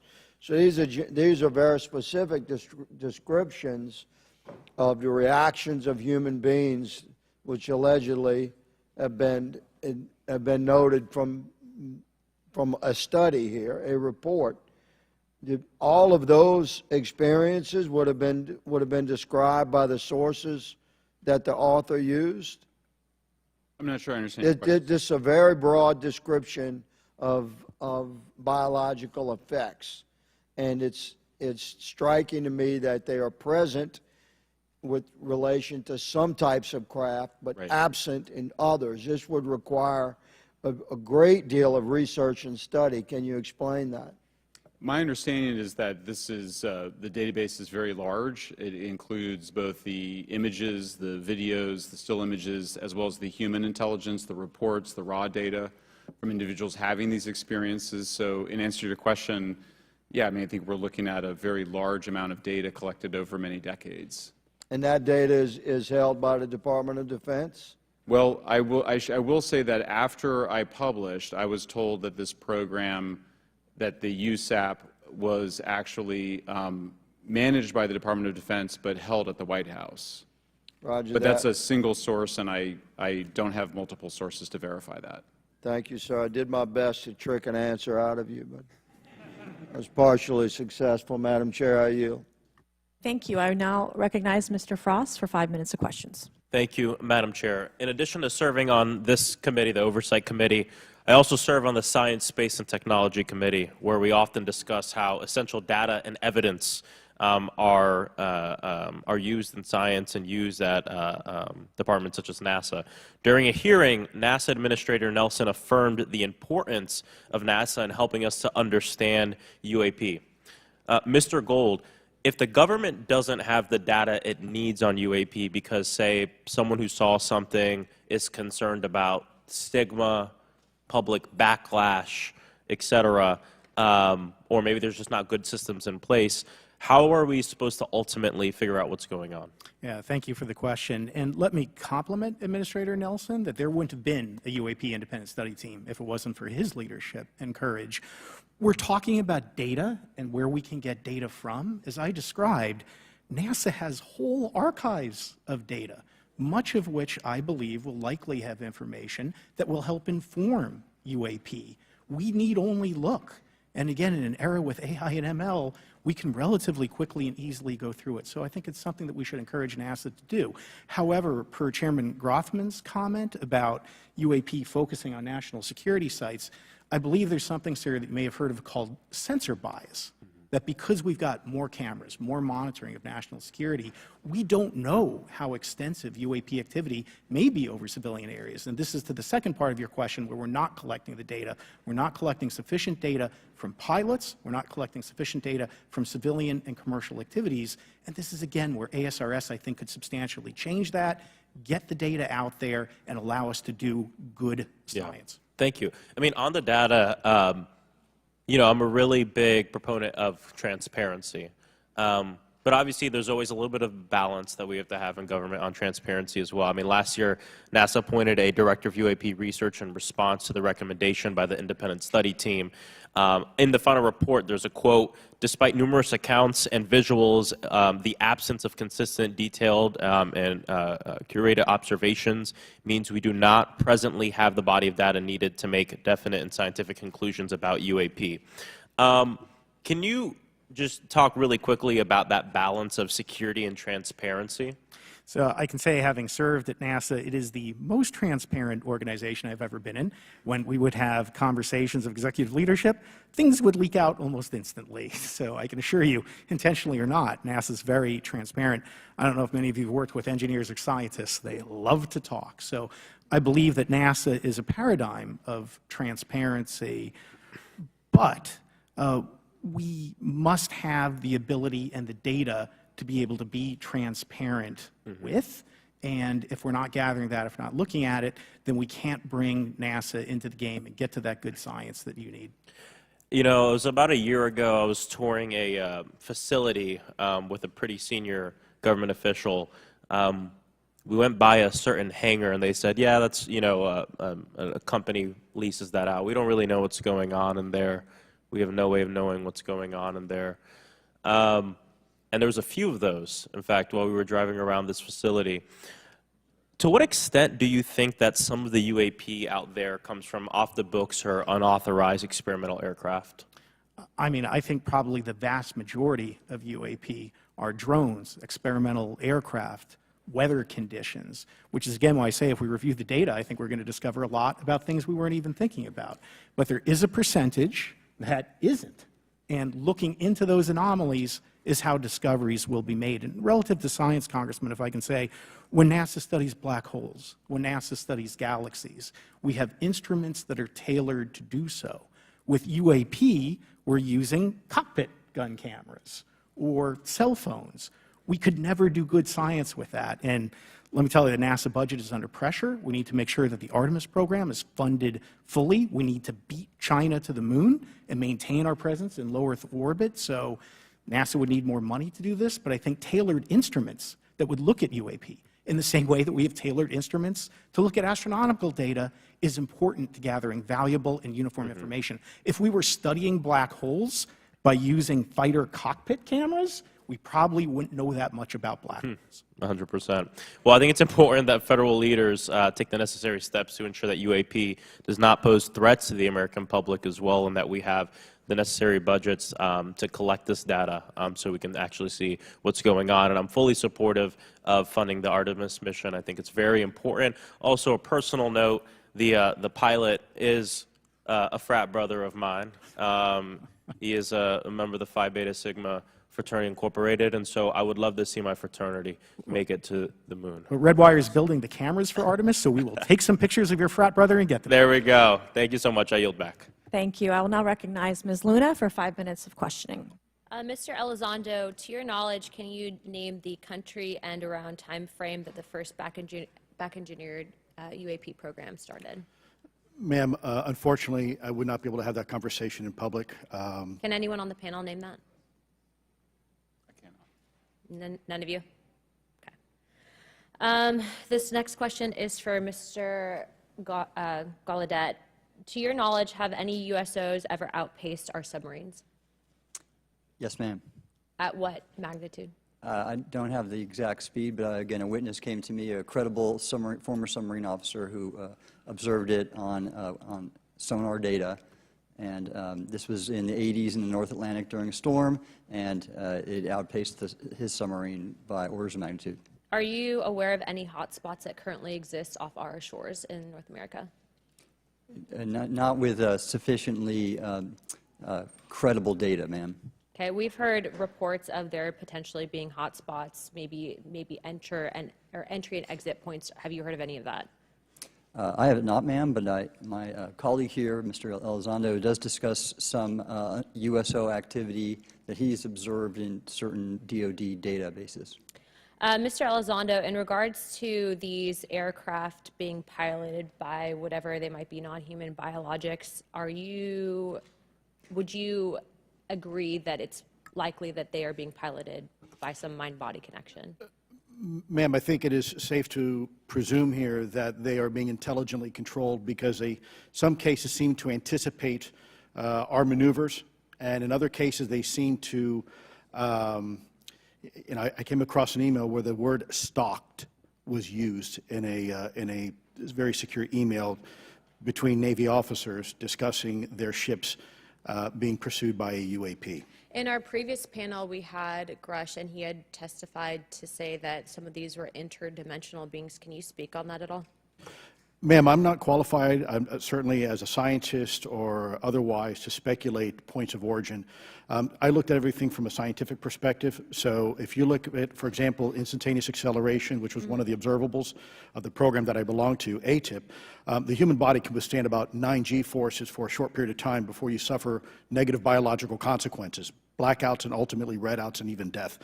Comparison, our best technology, the F-16, which is it's an older platform, but one of our most highly maneuverable aircraft, manned aircraft, made by General Dynamics, can perform about 17 or 18 G-forces before you start having structural failure, meaning that the airframe begins to disintegrate while you're flying. The vehicles we're talking about are performing in excess of 1,000, 2,000, 3,000 Gs. So are you, I guess, would it be safe to infer that they're living craft? You know, I'm not prepared at this point to state for the record is something alive or not, because even that definition is hard. There was a time in science we thought that life required oxygen, and we now know that's not true. There are anaerobic bacteria that thrive in oxygen environments that lack oxygen. And so also the same with photosynthesis. When I was in college, I was told everything is derived from photosynthesis as a form of energy. In reality, that's not true. There are things that live off of chemosynthesis. So we're constantly having to reevaluate our understanding of what the definition of life is. Mm-hmm.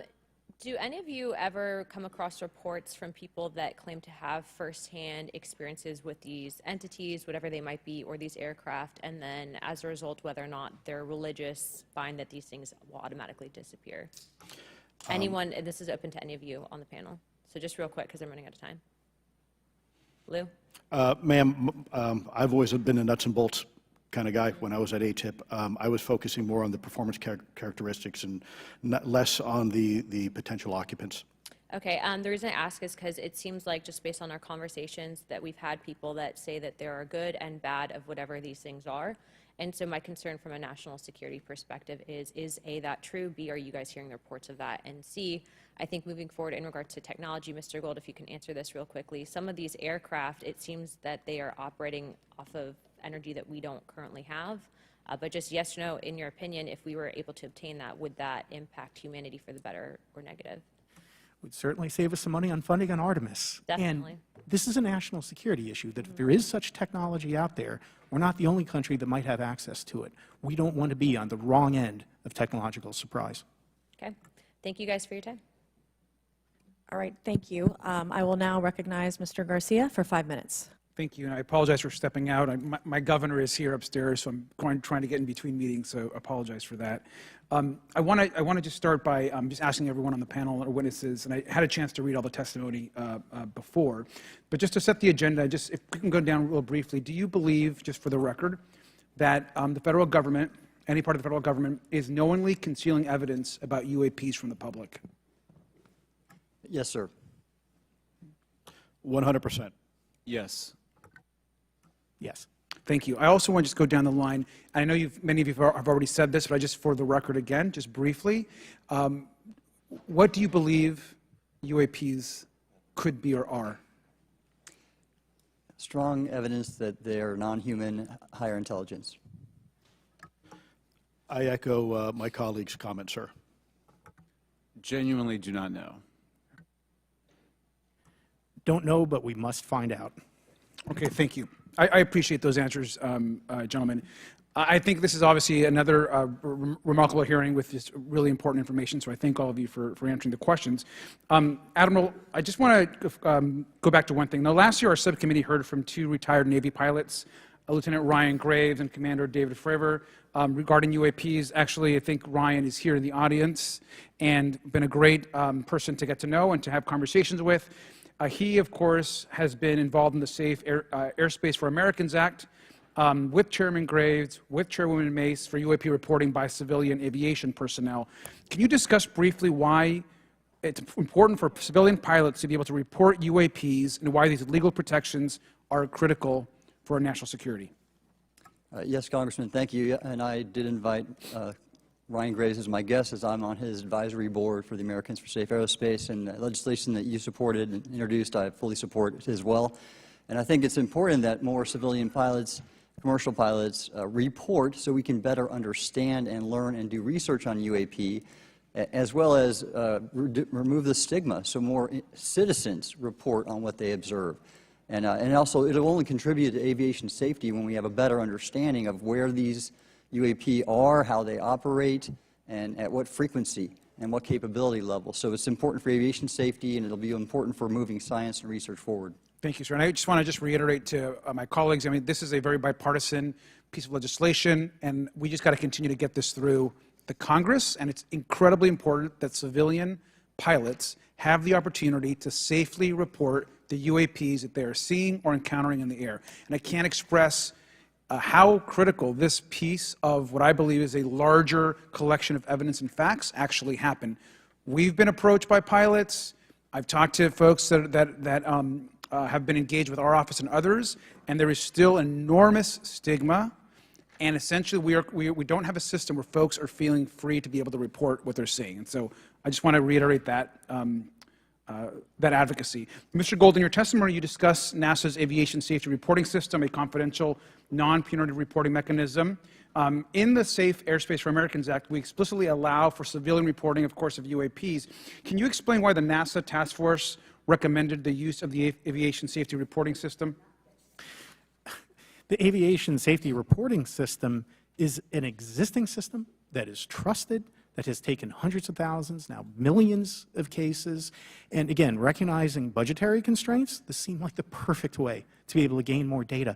And when it comes to the stigma, sir, it's something that pilots are used to reporting on, that crew is used to reporting on. So it's a great way to get data, to overcome the stigma without spending really that much more additional money since the system exists. Thank you so much for your support of that. Thank you for what Ryan Graves does. This is a common sense means to expose the truth of UAP for the purpose of this hearing. Thank you. And I just want to also add, now earlier this year, as part of the House Defense Authorization Bill, the NDAA, I had filed an amendment to include the UAP Disclosure Act, which would create a UAP Records Review Board and exercise with exercise of eminent domain over UAP-related material, modeled actually on the JFK Assassination Records Collection Act, which is widely known. Now, the amendment was blocked, but thankfully the Senate included the amendment by Senator Rounds and Schumer for the UAP Disclosure Act. So I just again want to say that we should be pushing and ensuring the UAP Disclosure Act, which is bipartisan in its support, should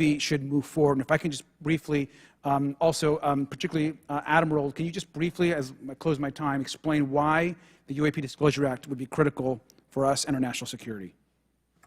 Thank you, Congressman. Yes, I believe the UAP Disclosure Act is important for national security, as well as advancing potential socioeconomic benefits resulting from UAP research, as well as public safety, as we referred to previously regarding aviation.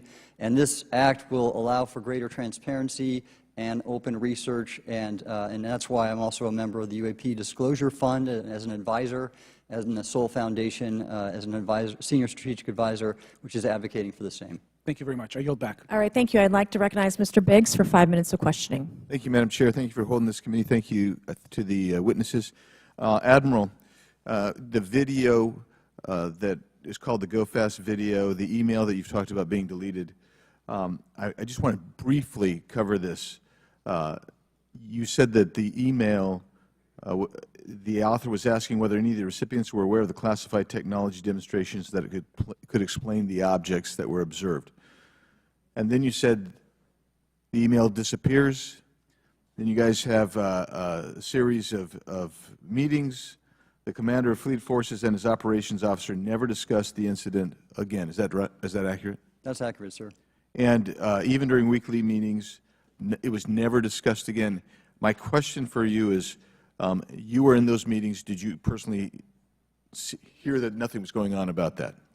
Yes, sir. I was in those meetings, and did you make inquiries about that? No, I did not, sir, because I inferred, since I had been read into other special access programs, that this UAP video was part of one that I was not read into, or any of the recipients, or the author of the email, and that an intelligence agency basically pulled it back and instructed the author of the email, hey, this is, You just conducted what they call spillage into a lower classification level, and when that's done, the procedures are basically to remove any of the communication. You're going to silo it.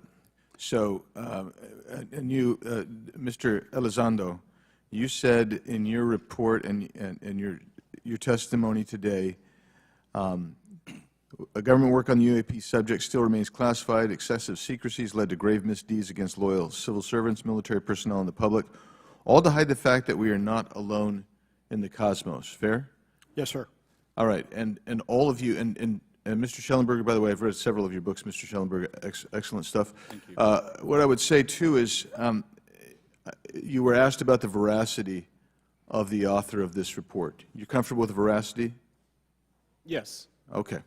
And then, and I'll get to you in a second, Mr. Gold. We'll talk about Kuhnian and Lakatoshian scientific advancement and how we're obviating that through these processes. But we'll get to that in a sec. Because what I want to really get to is the ultimate question really becomes this. For what purpose is the federal government overclassifying, because that's what they're doing, they're overclassifying, and forbidding the public from getting access to this? And if you know, if you have an explanation, I'm curious, because I know what I've been told. I just want to know from your perspective, why do they overclassify? Mr. Elizondo, you look like you're finger on the button, ready to go.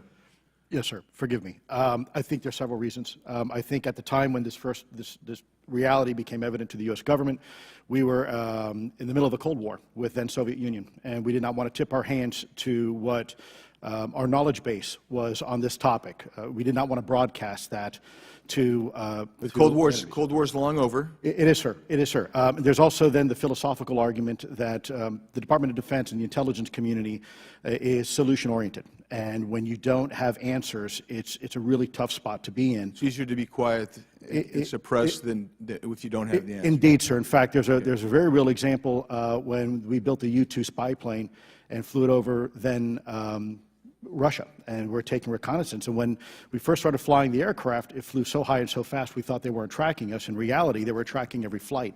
It wasn't until the Russians could develop the SA-2 surface-to-air missile and successfully shoot them down. I would suggest to you also, along with Lakatos and Kuhn, you also have a problem with Kenneth Arrow's path dependence or increasing returns. That's one reason why they won't disclose it. It's too painful to admit. But I just want to read a couple things from Mr. Shellenberger's what he gave to us today, because I think this is interesting stuff, and I just want to convey this to you. On USG networks, there exists infrared footage of and imagery of a grouping of vessels engaged in SIGINT and massive collection at night in a specific area of the Pacific Ocean. This footage, which was in close proximity to the vessels, a large equilateral triangle UAP suddenly appears directly over the ships.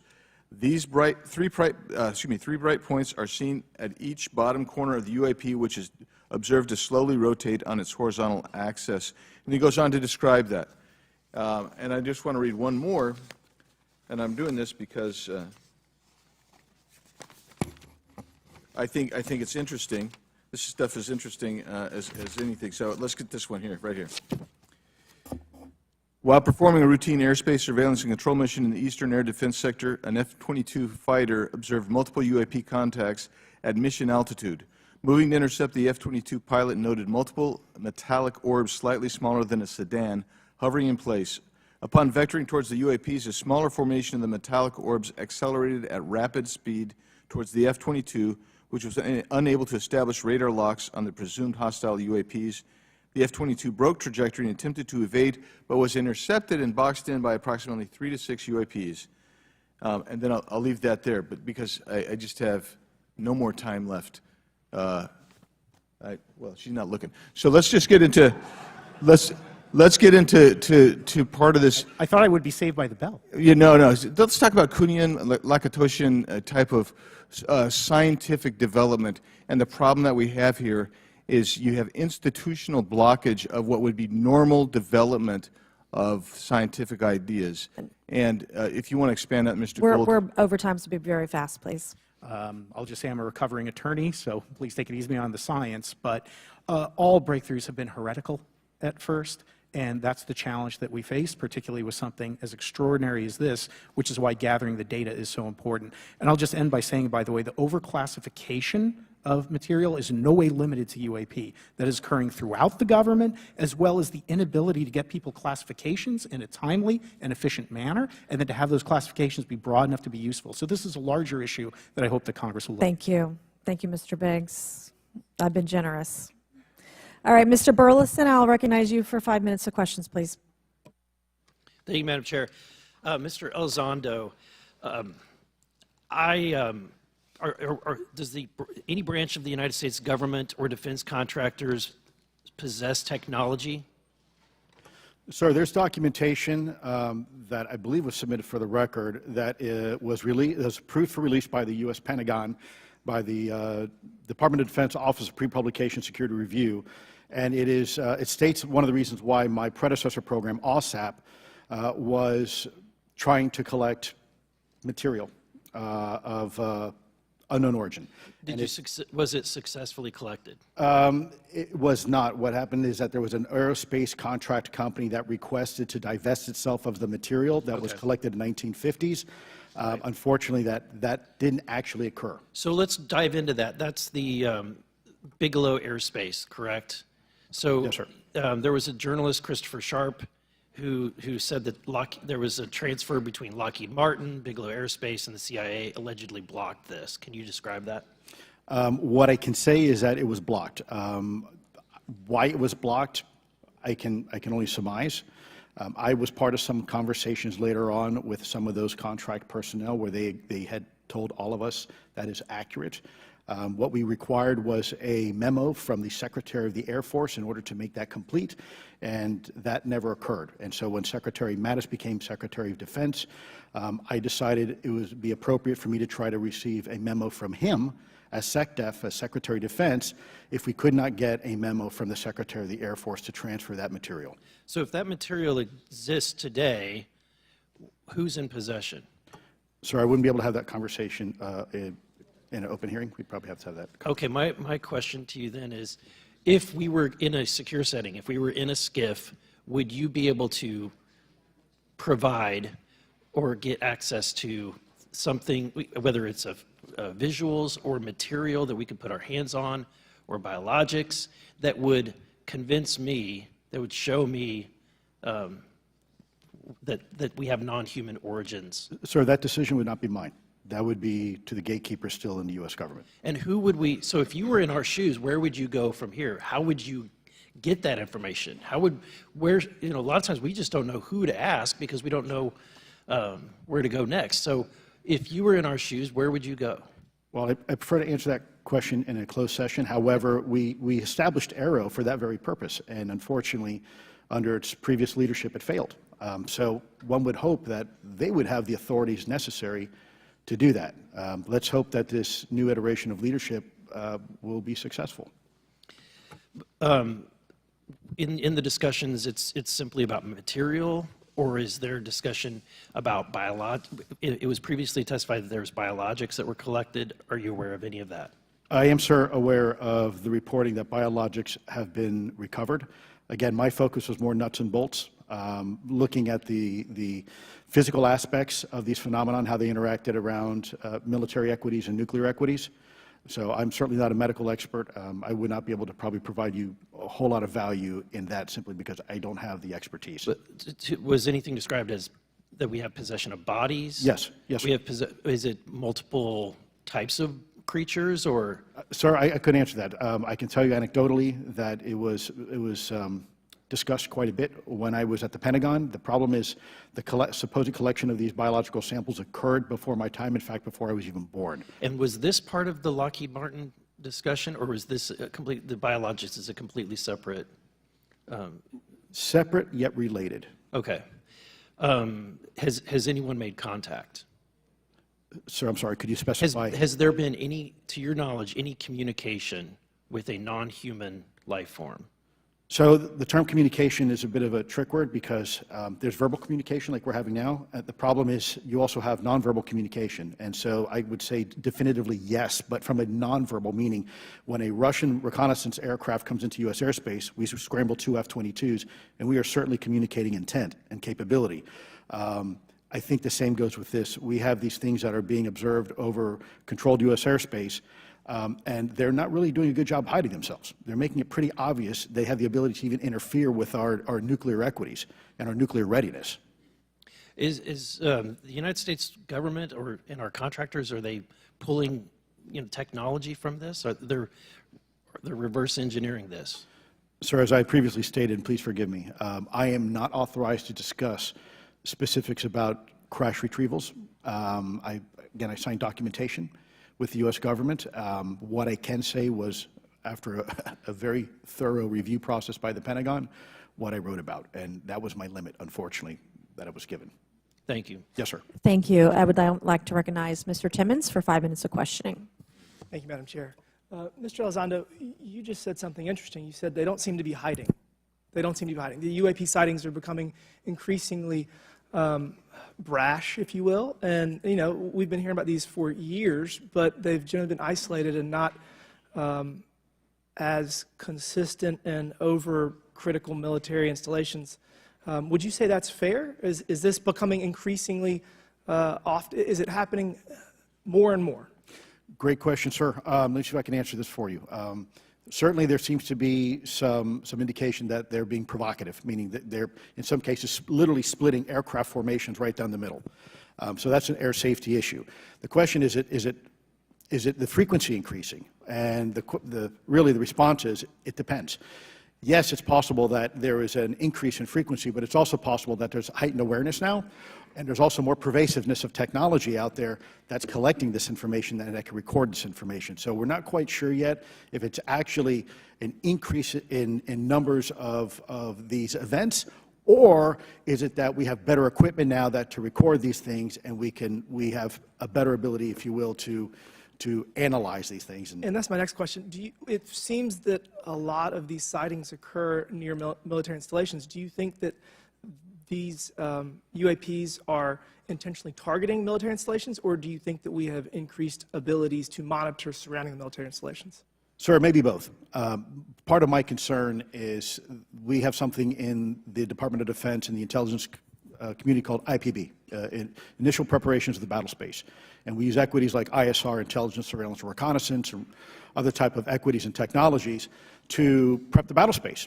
And certainly, if I was wearing my national security hat, even if there was a 2% chance that there was some sort of hostile intent here, that's 2% higher than we really can accept. And so we must figure out, there's a calculus, capabilities versus intent, in order to identify if something is a national security threat. We've seen some of the capabilities, yet we have no idea the intent. And so this is why this discussion is somewhat, I think, problematic from a governmental perspective, because we have no idea. Sure, thank you. Mr. Shellenberger, you're particularly familiar with the Langley Air Force Base incident a year ago? Are you familiar? Just from what I read in the Just news. from what you've read? Yeah. I would imagine a large percentage of the American population became aware of that with the Wall Street Journal article. Would you agree with that? Yes. And were you aware of that incident prior to the Wall Street Journal article? No. To the rest of the panel, was the Wall Street Journal article the first time that y'all were made aware of what was essentially an over 2-week UAP frenzy over Langley Air Force Base?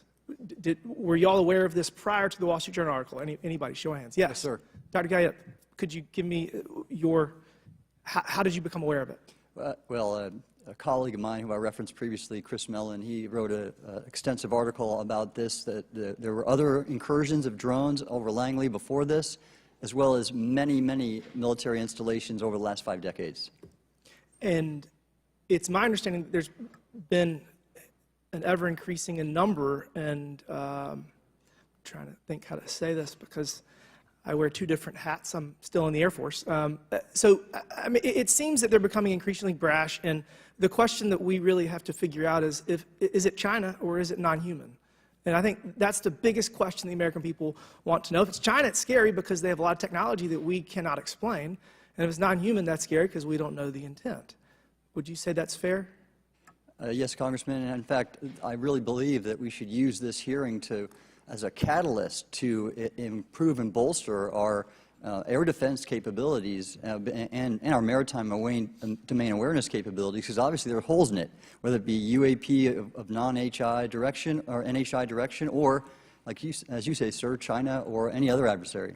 Are you all aware of any task force at the Pentagon or in the national security apparatus that's trying to assess the answer to that question? At the current moment, sir, no, but this is a great point.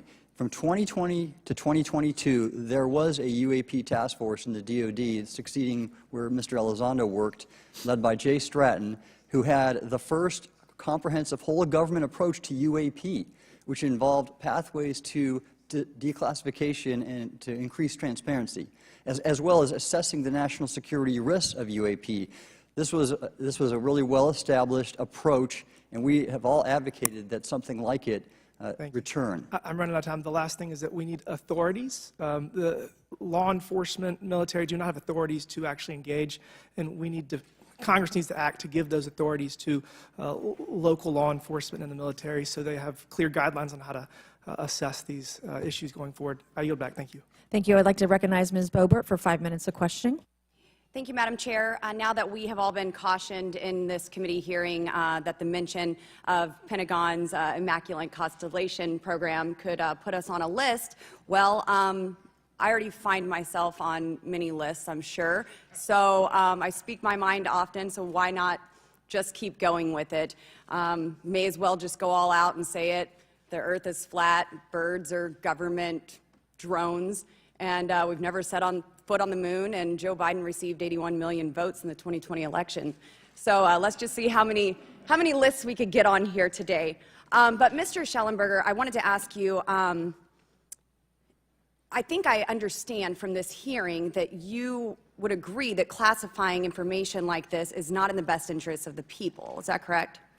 Yeah, I mean, with the caveat that, of course, I would support classification necessary to protect secrets essential to national security, but I think it's pretty obvious that there's overclassification.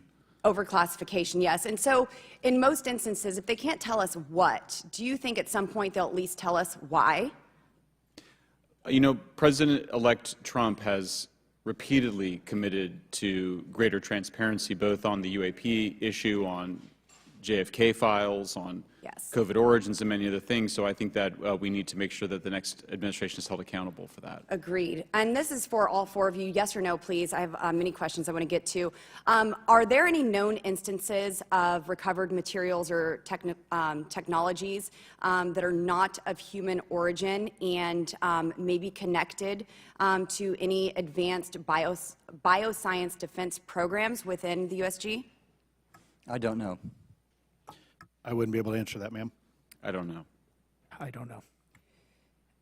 Okay, so there are rumors that have come up to the Hill of a secretive project within the Department of Defense involving the manipulation of human genetics with what is described as non-human genetic material, potentially for the enhancement of human capabilities, hybrids. Are any of you familiar with that, yes or no? No, ma'am. I am not, ma'am. I'm not. No, ma'am.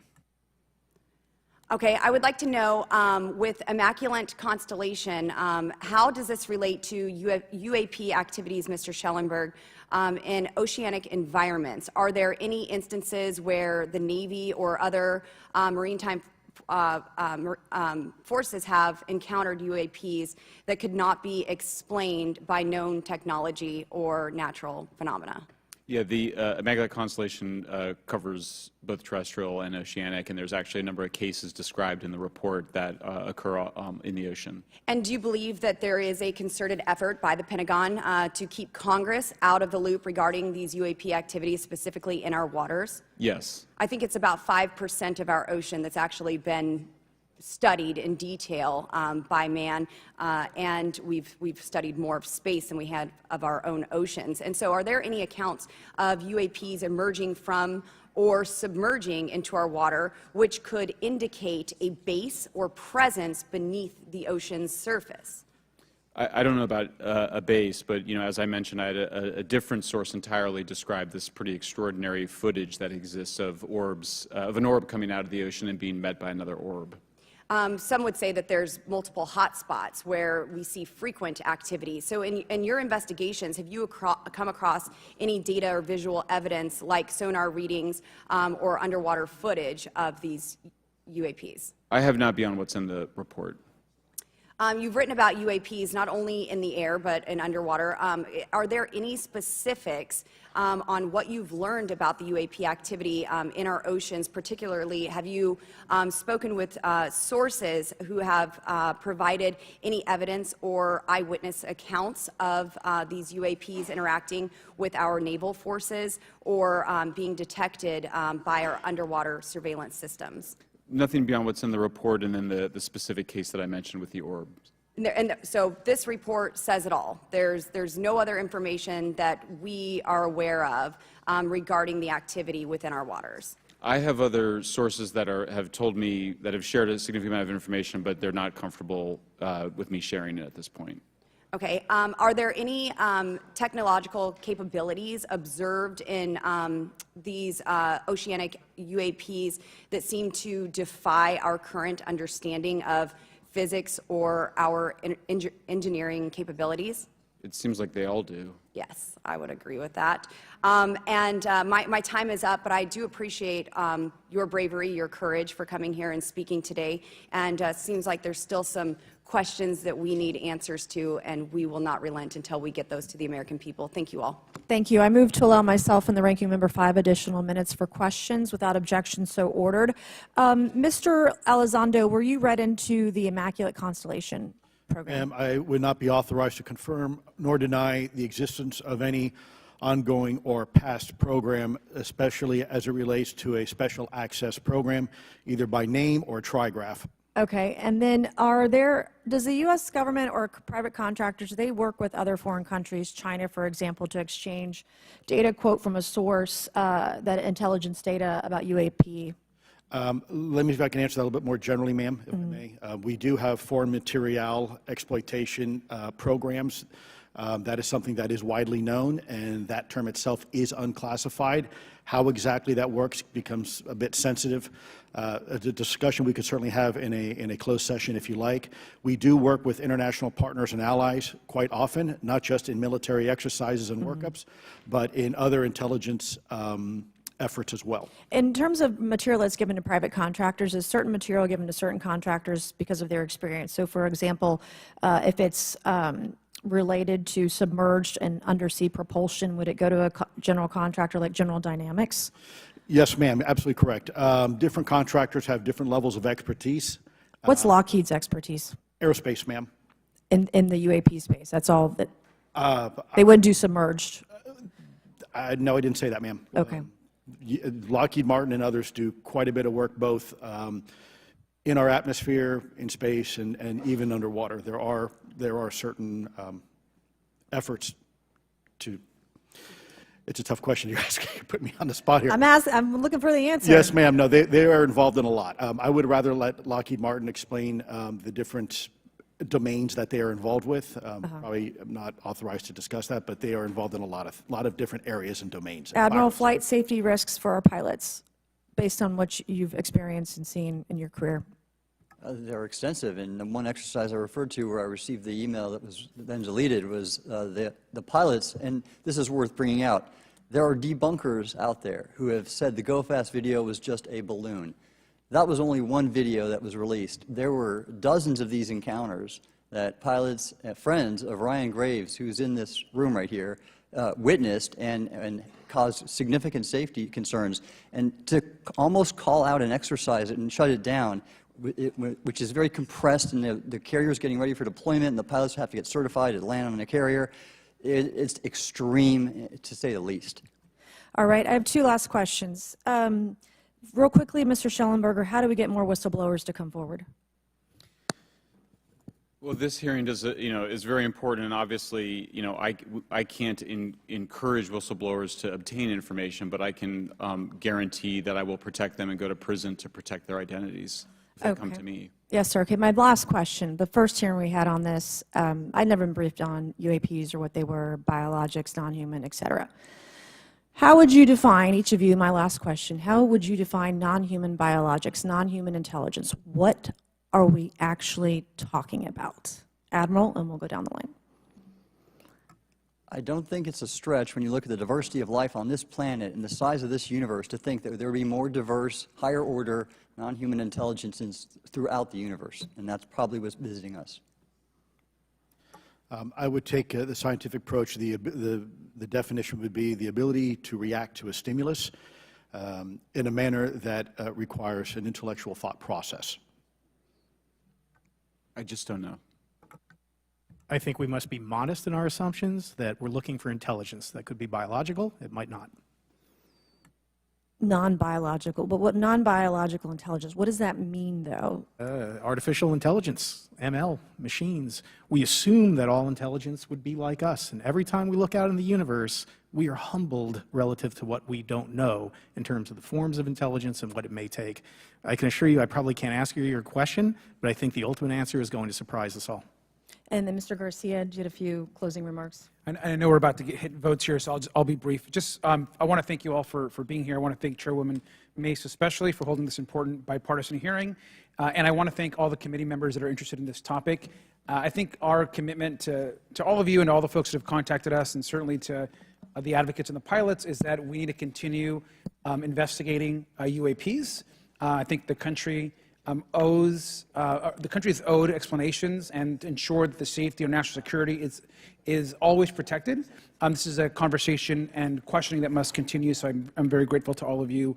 And I also just want to add, just personally, I think it's really important for me, two things guide my questioning and my observations on UAPs. One is we should always be guided by facts, science, and data, and stay serious on those issues. And the second thing is I think that we should not limit our imagination and our thoughts and our curiosity on what UAPs could actually be. And I think those two things for me are really important, and I'm grateful for all of you to be here. So with that, I yield back. Okay, and we have Mr. Ogles, who is on the way. He's going to be here any second. Is that correct? Want to check, and he'll be the last member with questions that we have today, and then we have votes. So we want to thank you all for being here. I want to thank Mr. Garcia and folks on both sides of the aisle for being here today and being patient. We have a lot more questions, and I hope that this will open the door to more hearings in the future. I obviously would like to know how much taxpayers are spending on this. You have the right to know, but also if we're spending money on something that doesn't exist, why are we spending the money? And if it does exist, why are we hiding it from the public? And of course, our national security is a huge issue, because if there's technology that could harm us or our allies that are in the hands of our adversaries, we obviously want to stay ahead of that to the best of our ability to ensure that that technology is not in the hands of someone who could use it against us or our allies anywhere in the world. So, Mr. Ogles, you're just in time, babe. I will recognize you for 5 minutes of questioning before we head on out today.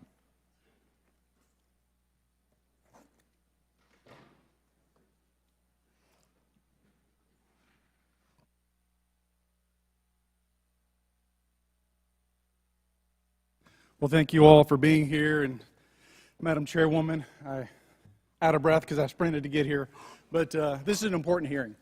I think we all know that there's something going on. Mr. Elizondo, based on your knowledge of UAP sightings, do you believe it's fair to say that they are especially common near nuclear sites? Yes, sir. Mr. Congressman, I absolutely am convinced of that, as are my colleagues inside the government. And the reason why I pose that question, and this has been one of my talking points from the beginning, is, Oak Ridge is in Tennessee. The so-called weather balloon that drifted, that we now know was controlled, it passed near Oak Ridge. It obviously is a sensitive site, both of interest to our adversaries and to whatever else this is. Because we know that at military installations, at sensitive locations, such as nuclear facilities, that we're seeing this take place. So the question is what is it? Do you believe they've caused an irregular activity, and why might they be interested in those sites? Sir, in some cases, it's actually regular activity. You'd be surprised. There's actually documentation right now that's been submitted. It's not just Oak Ridge. It's Savannah River Site, SRS. It's also Los Alamos. A lot of our sensitive R&D locations appear to be under some sort of surveillance and monitoring.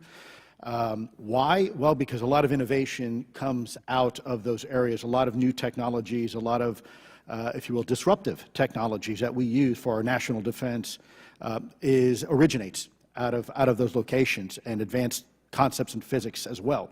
So if I was doing any type of reconnaissance, even on a foreign adversary, that's a great target to start with. Sure, and again, this has been one of my talking points. I do have questions. What role might the Department of Energy or its subsidiaries or affiliates have in this type of technology, or possessing this type of technology, whether it's ours or others? Mr. Gallaudet, I think your testimony has been pretty clear, but would you please reiterate that do you believe UAPs pose a threat to pilots? Excuse me. Yes, sir. Absolutely. They were threatening Navy pilots during the exercise that my people were involved with in 2015, and it's my understanding they're risking pilot safety, commercial and military, today. Well, considering, and I understand that there's a need in some cases to keep certain technologies secret, but you believe that it is posing a threat to our personnel, correct? Yes, sir. So I think it's reasonable to conclude that if there is a threat to our personnel who are serving our country faithfully, that there be oversight. 100%, Congressman. And in fact, that's the one thing that we've not talked about enough during this hearing, is the fact that the government executive branch not sharing with Congress what it knows about UAP infringes on your legislative and oversight responsibilities to such an extent that's very concerning. I mean, what else are we, if you look at national security or intelligence or foreign affairs or appropriations, you all have oversight and legislative responsibility regarding those. This UAP issue may be the greatest issue of our time, and it's being hid from you. Well, I mean, and to your point, I think we've seen over the decades that we have certain adversaries like China, like Russia, that technologically speaking are not as advanced as us, that they lack some of the lethality that we have, and that we've seen that they've gone after our technologies and in some cases succeeded, in particular with missile technology. And so again, my concern, whether this technology emanates from us or otherworldly, that we know that we possess it. And where's the accountability? Where are the stopgaps? What are the guarantees that if this were to fall in enemy hands, that it isn't immediately weaponized against us? And I'll say this, it is clear from my experience and what I've seen that there is something out there. The question is it ours? Is it someone else's? Or is it otherworldly? And Madam Chairman, I would posit that as the legislative body, as the regulatory body, we must know. And anyone who prevents us from gaining access to that information, I would consider that criminality. Because we have U.S. personnel who may very well be in harm's way. We have technology that ultimately may threaten our very existence. With that, Madam Chairman, I thank you for your indulgence, and I yield back.